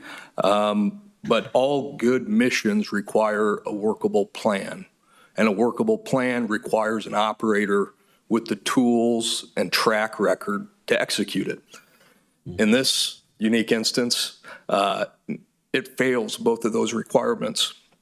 When you look at some of the background here, and I understand the comment about the past history of the applicant, but let's focus on the board criteria initially and what was provided by city staff. Again, the applicant is required to satisfy all 9 of the criteria. The applicant has the burden of proof. Neighbors do not have that burden of proof, and all 9 of those requirements need to be satisfied. You'll see a repeated comment about whether or not it's recommended. And the quote is, so long as the use operates in compliance with the recommended conditions of approval, which is not an independent finding, it's a circular assumption that the operator will, in fact, comply with those conditions of approval. But looking at criteria number 1, the proposed use does not adequately safeguard the health, safety, and general welfare of the community. Staff characterized the site as, quote, located along a corridor that is conducive to supporting the traffic generated by such use. That characterization is not accurate. 48th Street at this location, as you can see, is not a through street. It's a dead end where all vehicle traffic must enter and exit from a single point of access. And here we're talking about a population with advanced age and additional medical issues, which poses a number of issues with emergency access vehicles. So it fails number 1. The application proposes to house up to 6 residents who can't live independently in the community in a commercial group living arrangement managed by a for-profit entity. The residents will receive home health services, a number of community advocates, Polk County, et cetera, will be attending or going to the property, but there's no real structured oversight. In contrast with Beacon of Life's proposal, which I think was pretty impressive in terms of all the requirements they have in place, here, there is none. The supervision is one of the individuals, prospective individuals to reside at this property is the one who's going to provide that supervision. And it's simply not adequate with 6 people in this residential neighborhood. Safety and general welfare, that criterion is not met. Going through some of these, proposed use will impair adequate supply of light and air. I would just ask that you consider the intensification of use as it concerns that specific criteria. Criterion 3, whether or not it will unduly increase congestion in the streets. Yes, it will. It's a dead-end street. There's been some representation made that right now only 2 of the proposed residents have vehicles, but that's simply a snapshot in time. These are month-to-month proposed tenants, and that could change by the month or by the week, in which case you have more individuals being served with additional vehicles, notwithstanding the other home health aides, county workers, et cetera, who would come visit the site. Whether or not it will diminish or impair established nearby property values, again, going through the city staff's recommendations, they're just conclusory statements that they will not.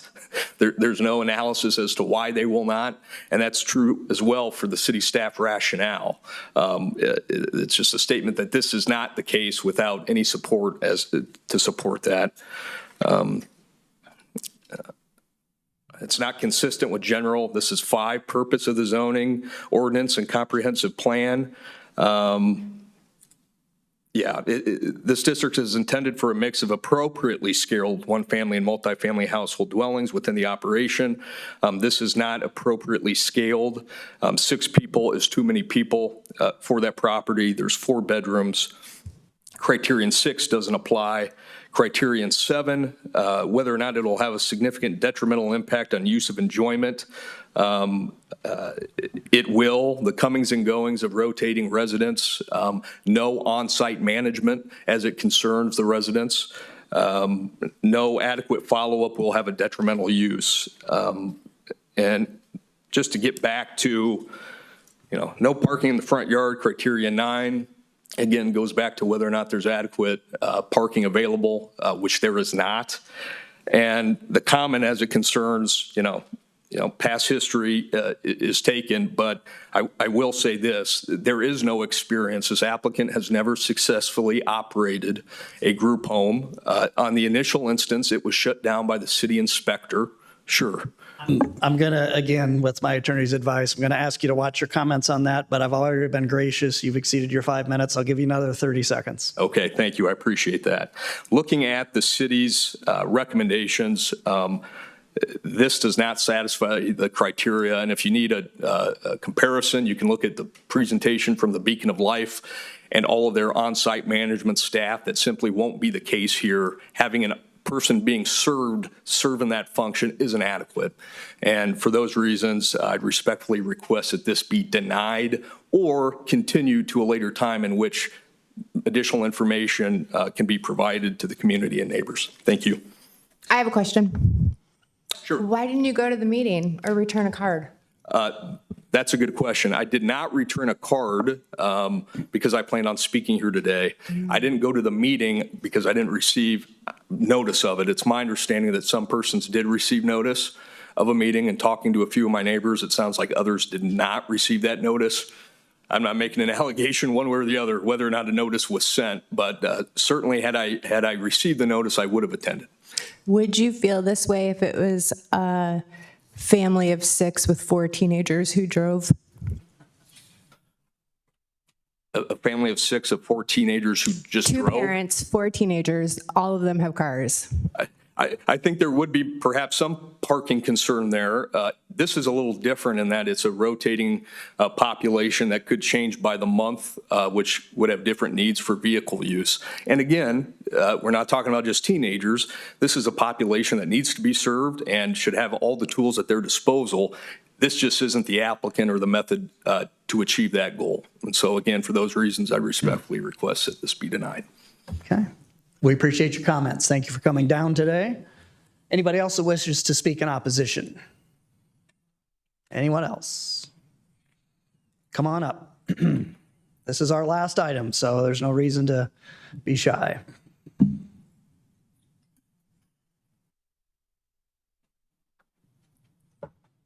And again, we just need your name, address for the record. You can write it down when you're done. You've got up to 5 minutes for your comments. Okay, thank you. My name is Chuck Wheeler. I live at 5231 Woodland Avenue. And thanks for a minute. I got the pleasure of meeting these gals last week at their session at Caribou Coffee. I think it's a great idea. I don't think it's a great spot. I actually own, there's an apartment that the house that she owns that they want to put folks in, I want folks to know that's a private drive. That's not a city street, okay? So I don't know if there's parking on there. That's a private drive, not a city street. The reason I know that is I'm not to expect, I bought that property, the 2 apartments that are next to it there, those two, I bought those about 3 years ago. And I was told the city won't plow that because it's private. So that's all I know there. But last 3 years, if you go a little further west on Ingersoll, it's been kind of tough over there. And we've had some issues. A couple apartments further west got leveled. And when we bought these apartment buildings, it was kind of rough in there too. A lady in New York owned it. And being in New York and running an apartment, she doesn't have the interest that I do. I live just 2 or 3 blocks north and a couple blocks west. This is my neighborhood. And so we're trying to clean it up, make it look better. Work to be done, but we're getting there. We got good people there. There's a White House between our house and the new project, and I've talked to them at the meeting, which they were at, and they recognize what we've gone through to clean up some things, but we feel good about it. Back to my point, we also have a couple ladies with children in our apartment. They hang out on the yard. They barbecue right in that central area, right across the private lane. There's a big green space where they hang out. I like their idea, but I don't know if it's a best fit for it. I know some areas that it's zoned to handle this today that makes a lot more sense. I'd be interested in doing this. I know where it could be zoned. I know where it's already zoned to do this, and I see where it fits there.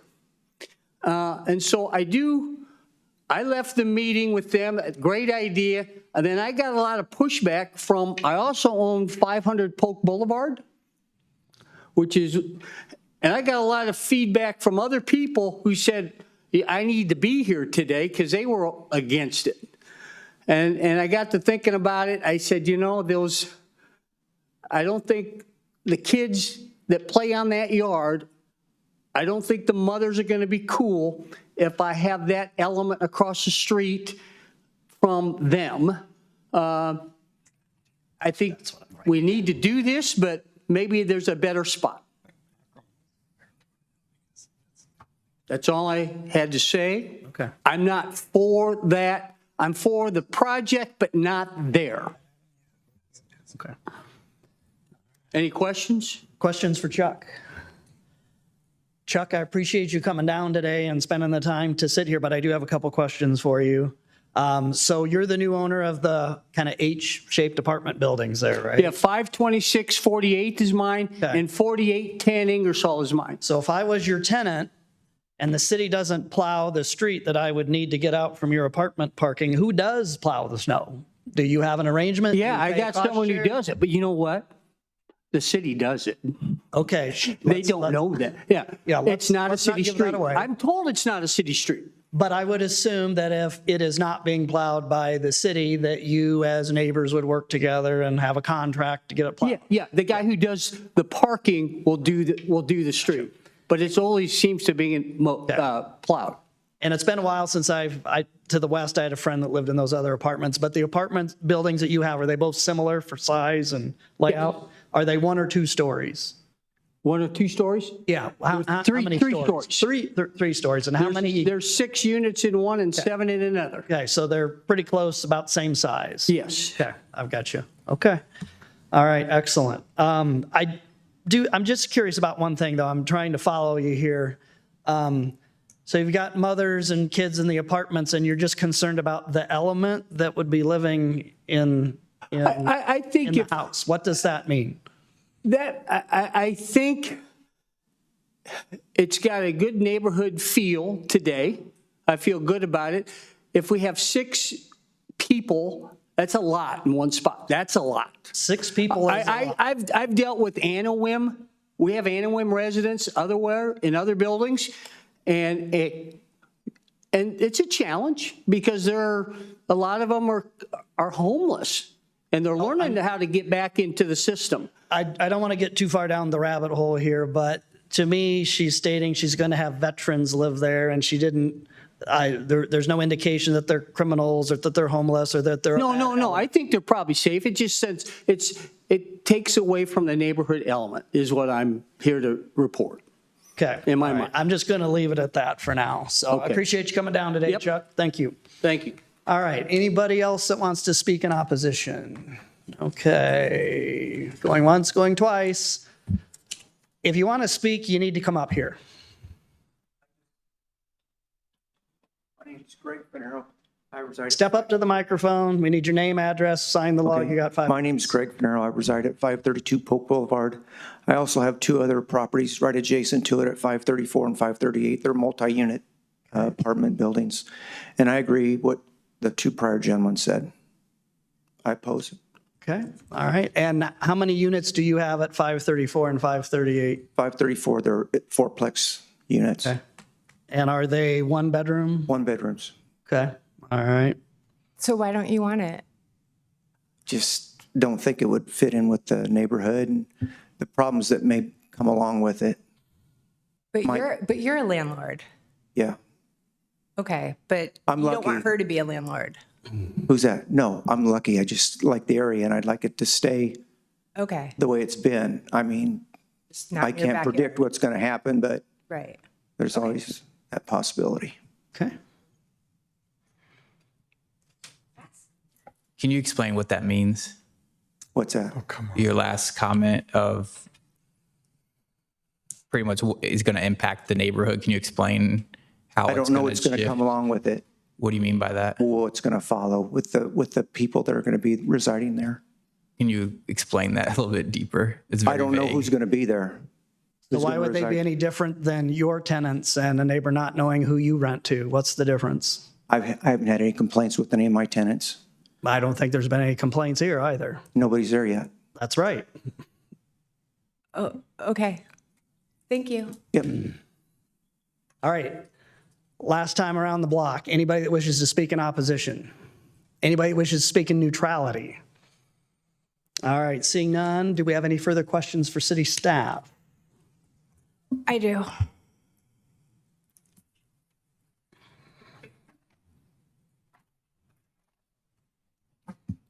Actually, now I'm wondering if it's a better question for the appellants, but do you know the parking situation?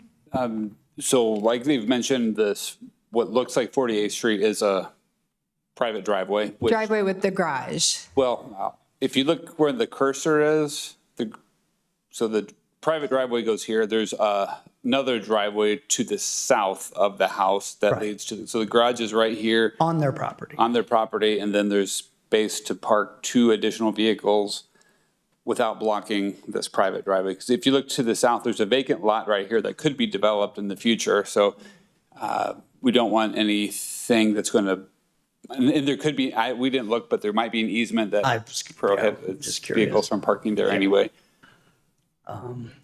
But generally speaking, the city doesn't review if there are easements for access or parking at this level of approval? Right. Okay. It's been functioning like that. We would assume that there's a house there, they have to have some rights to get to their Right. their property. Right, including 4 teenagers potentially. Right. Okay, gotcha. All right, any other questions for staff? All right, thank you, Bert. Okay, we'll close the public portion and go to board deliberation. Wait, we get a rebuttal for the I'm sorry. appellant. Yes, I apologize. I also saw, did I see a hand up over here? I'd prefer that you not speak from the audience, but do you have a comment of concern? Go ahead and come on up. We've spent enough time here today and you've been patient to sit here. We just need your name, address. You've got up to 5 minutes. My name is Beatrice Mayorga. I currently live at 4005 Kingman Boulevard. I actually just purchased that vacant lot. Cool. And I'm going to submit a permit to develop that into a single-family home. Okay. So I plan on living there with, also a single parent, plan on living there with my teenage son. So not sure how that affects either side, but just thought that might be helpful to Okay. either side. But no.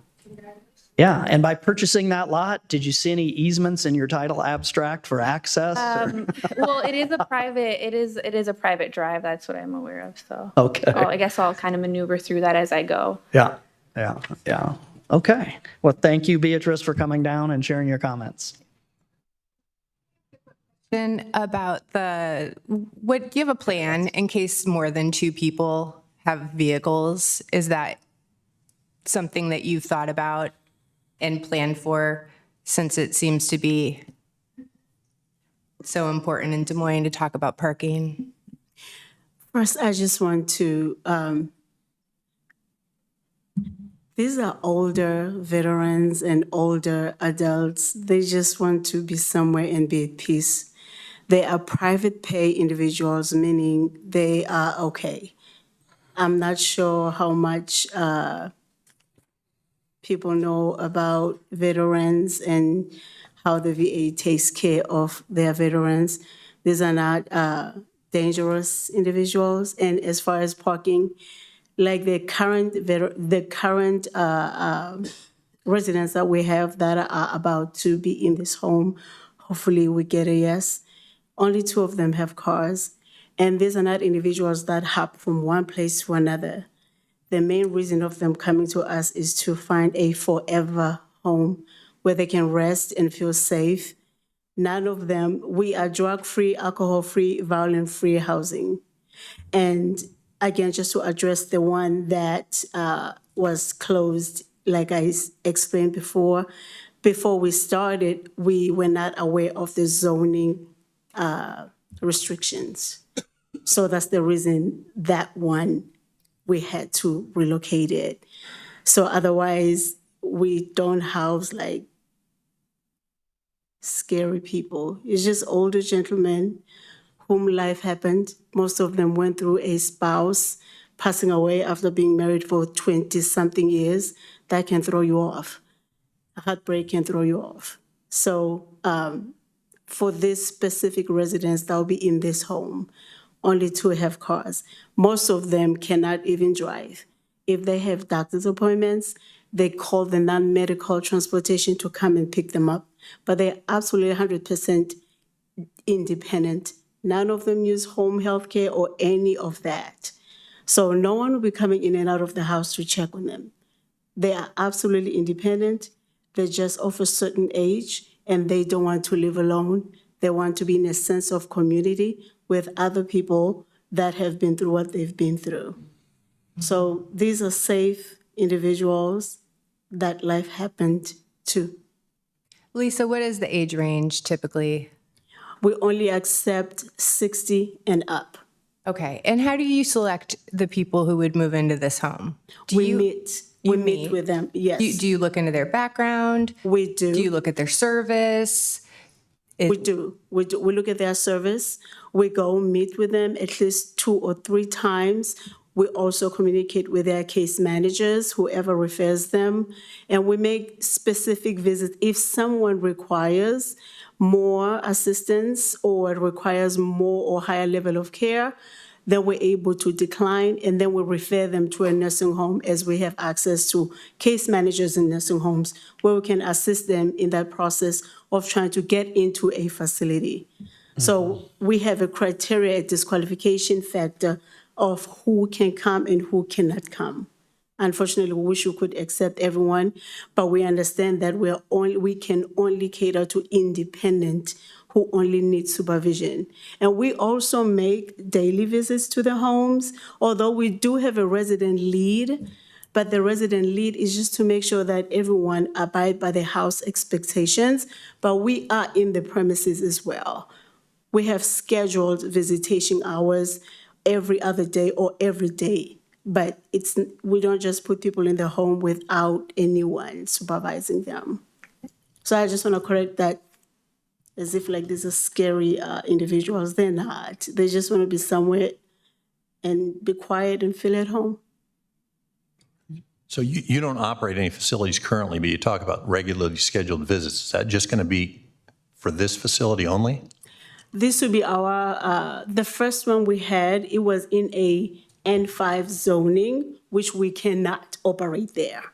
So we found this, and it was in the perfect location where the setting that we do operate can operate here with compliance.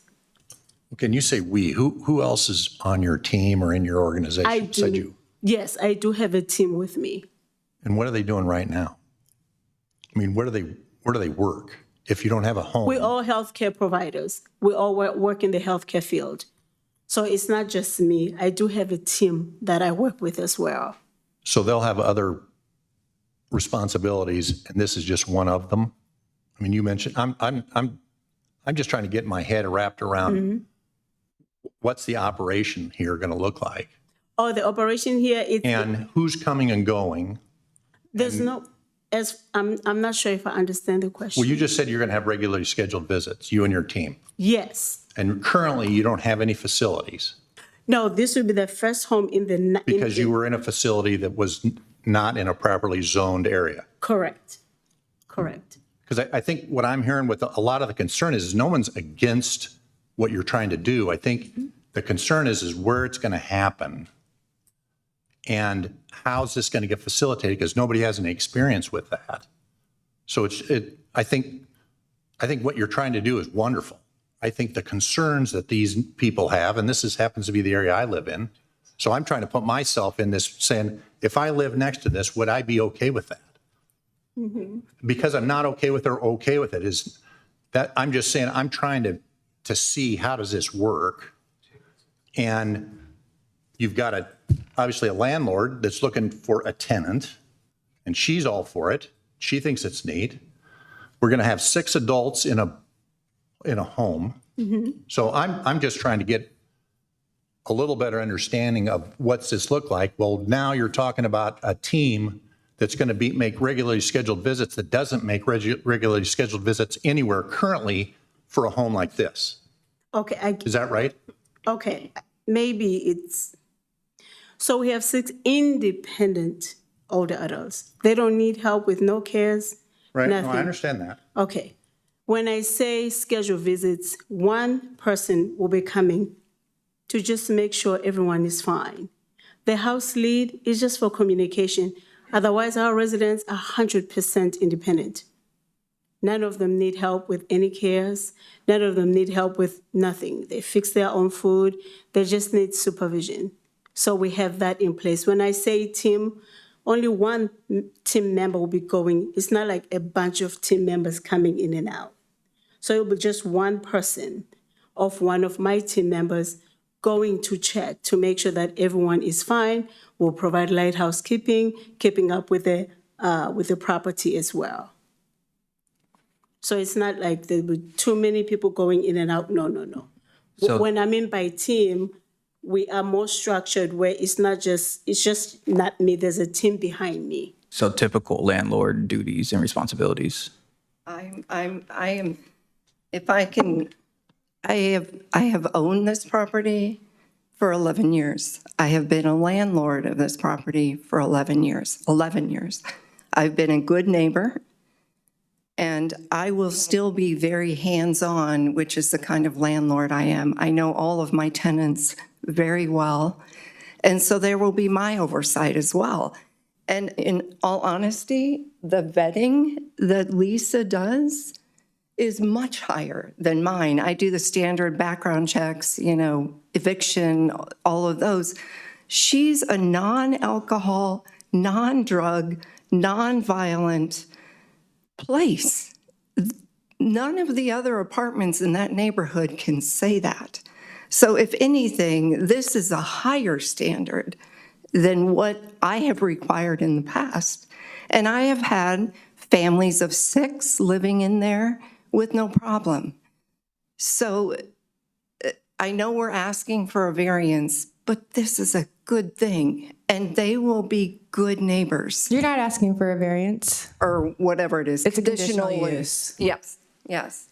And I will be actively engaged with the residents. So there, you've got Lisa's organization and me as a landlord who's in good standing with the city of Des Moines. Look me up. Lene, brief question. I don't need a ton of detail here, but Will you need to be doing some remodeling for your tenant here to make this work? From our initial meeting with the city, I know I have to connect, no remodeling required. Okay. Because I've kept, I kept it You're up to code. very much and beyond. And I just have to connect the fire, smoke detectors. So you have to have a rental certificate or a current one? It's current as of last fall. Okay. Yeah. Yeah. So if the board was inclined to follow the staff recommendations here, this is called a conditional use. And as I'd mentioned for an earlier case, if we would be inclined to grant this and things don't go well and there are complaints and zoning enforcement comes out and believes the complaints are founded, they could bring this back to the board and we could consider revocation of it. And that's So fine. do you both fully understand that if we would grant this, you just don't walk out of here and yeehaw, we do whatever we want? You'd have to walk the line. Do you understand that? I mean, Both of you? that's Okay. how we operate. Yeah. Okay. Yeah. Okay.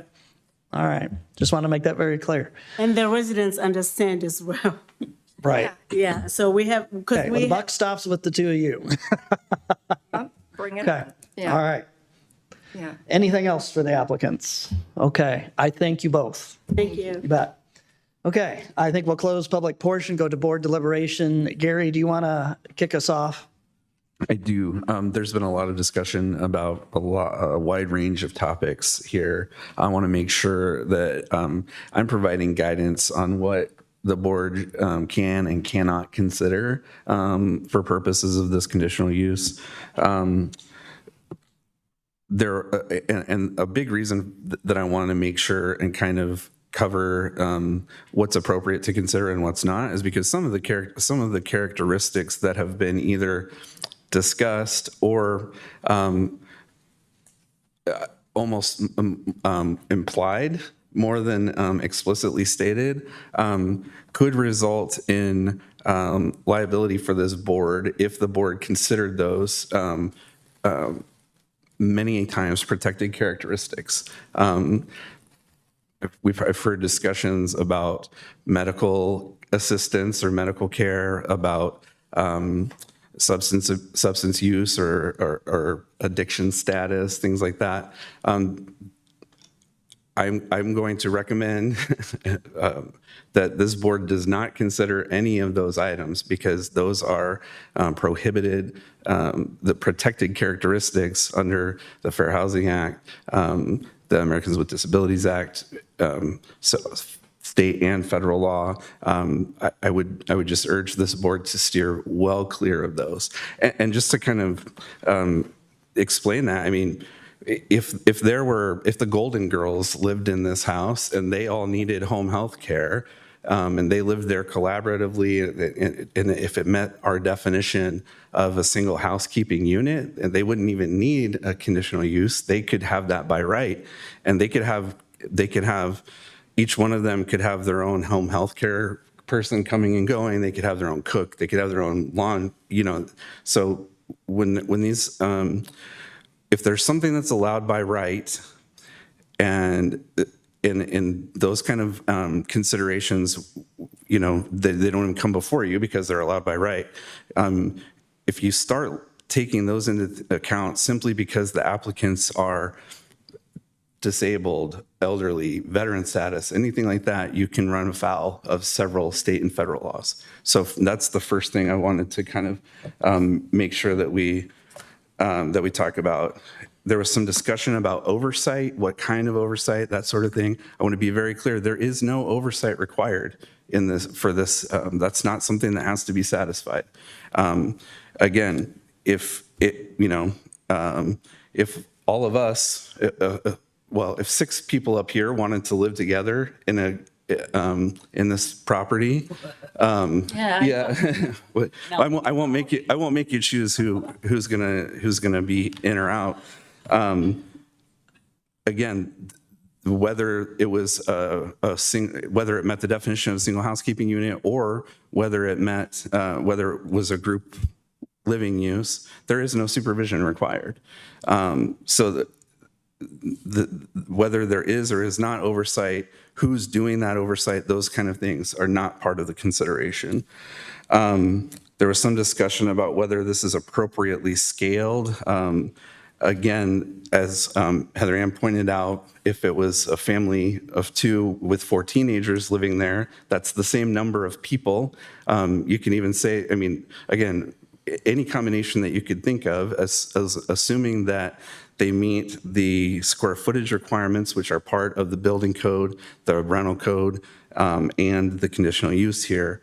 You're not really dealing with issues of scale. And because you mentioned, Heather, the family relationship, I wanted to also remind the board that state law prohibits this board from treating non-related individuals differently than it would treat related individuals. So that's another area that you don't want to run afoul of state law there. There was a comment about other places in the city that are zoned to do this.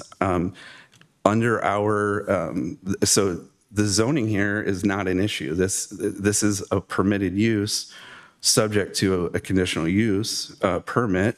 And any other group living use anywhere that's permitted in the city requires a conditional use permit. So there's no place in the city that someone could have this other group living by right under our current code. Just want to make sure I covered all the bases there. Take your time.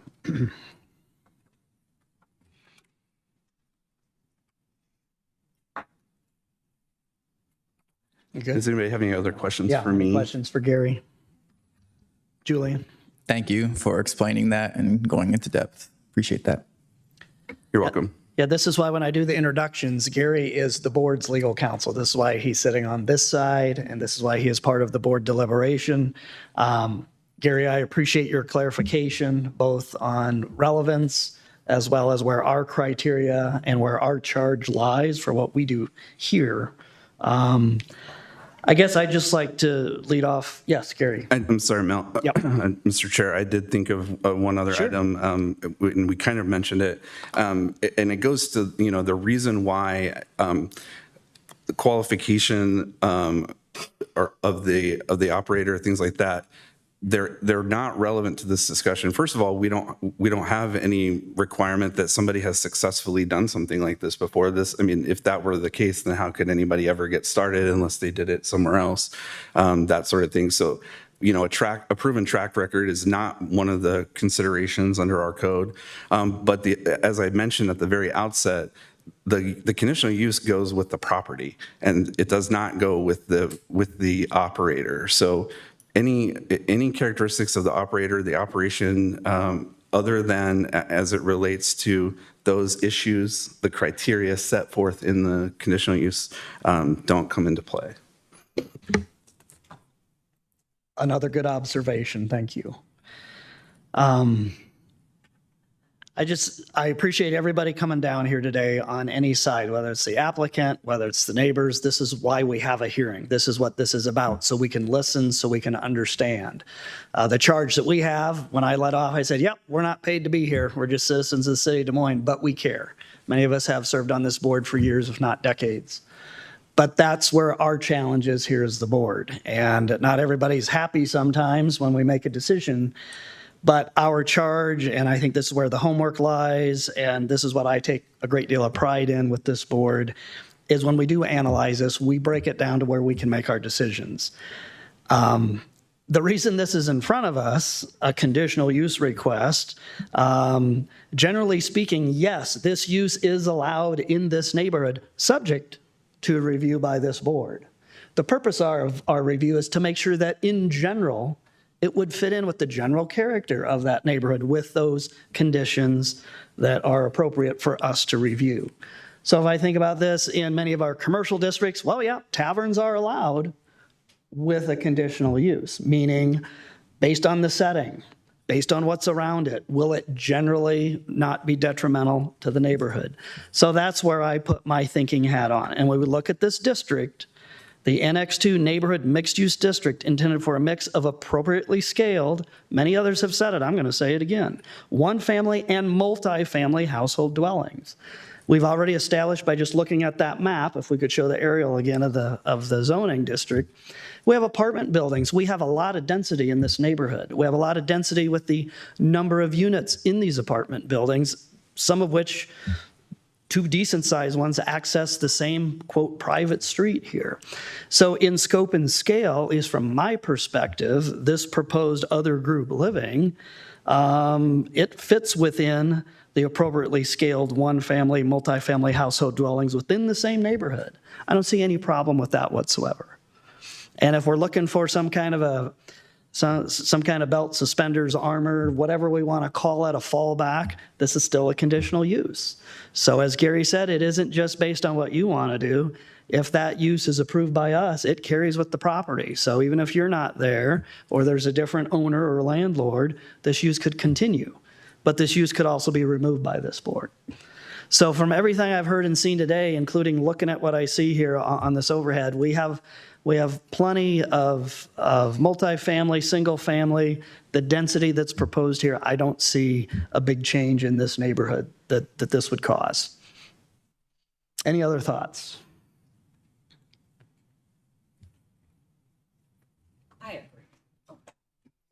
I agree with you, Mel. I don't think there's much of a difference that it's going to make whether it's what type of people. I mean, if they're screening them, everybody's screening them for the apartments and that kind of stuff. It's all in the same neighborhood. It's all going to be the same reflect of the amount of people that's already there, that will be there. I agree with you. Yeah, I would go ahead and move to approve the staff recommendations with the conditions. I'll second. Okay, motion by Julian, second by Heather. All those in favor, raise your right hand, say aye. Any opposed? One opposed. Okay, so that motion carries 6-1.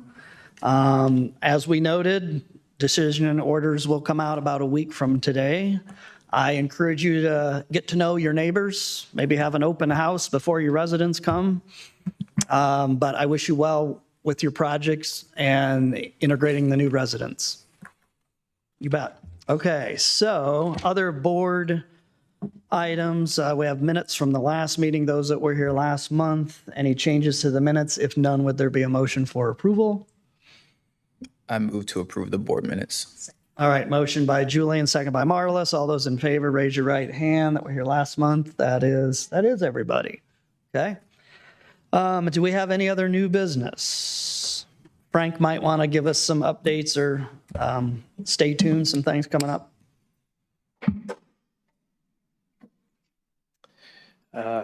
We are looking at the July meeting for a board workshop. So we're hoping to conduct that meeting at the end of.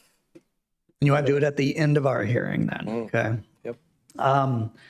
Any preview of general things? Anything you want to mention? You don't have to, but.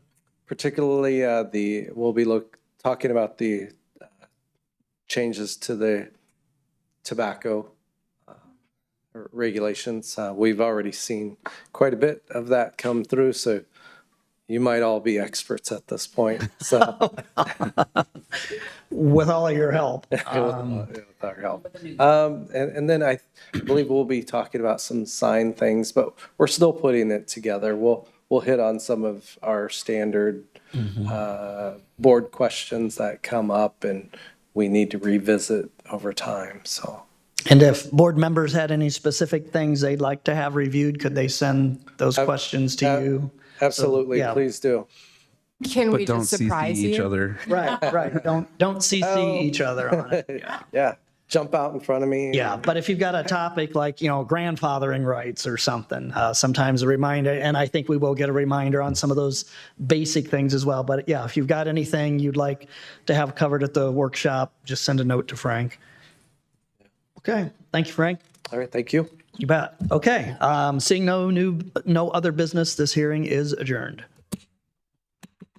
Okay.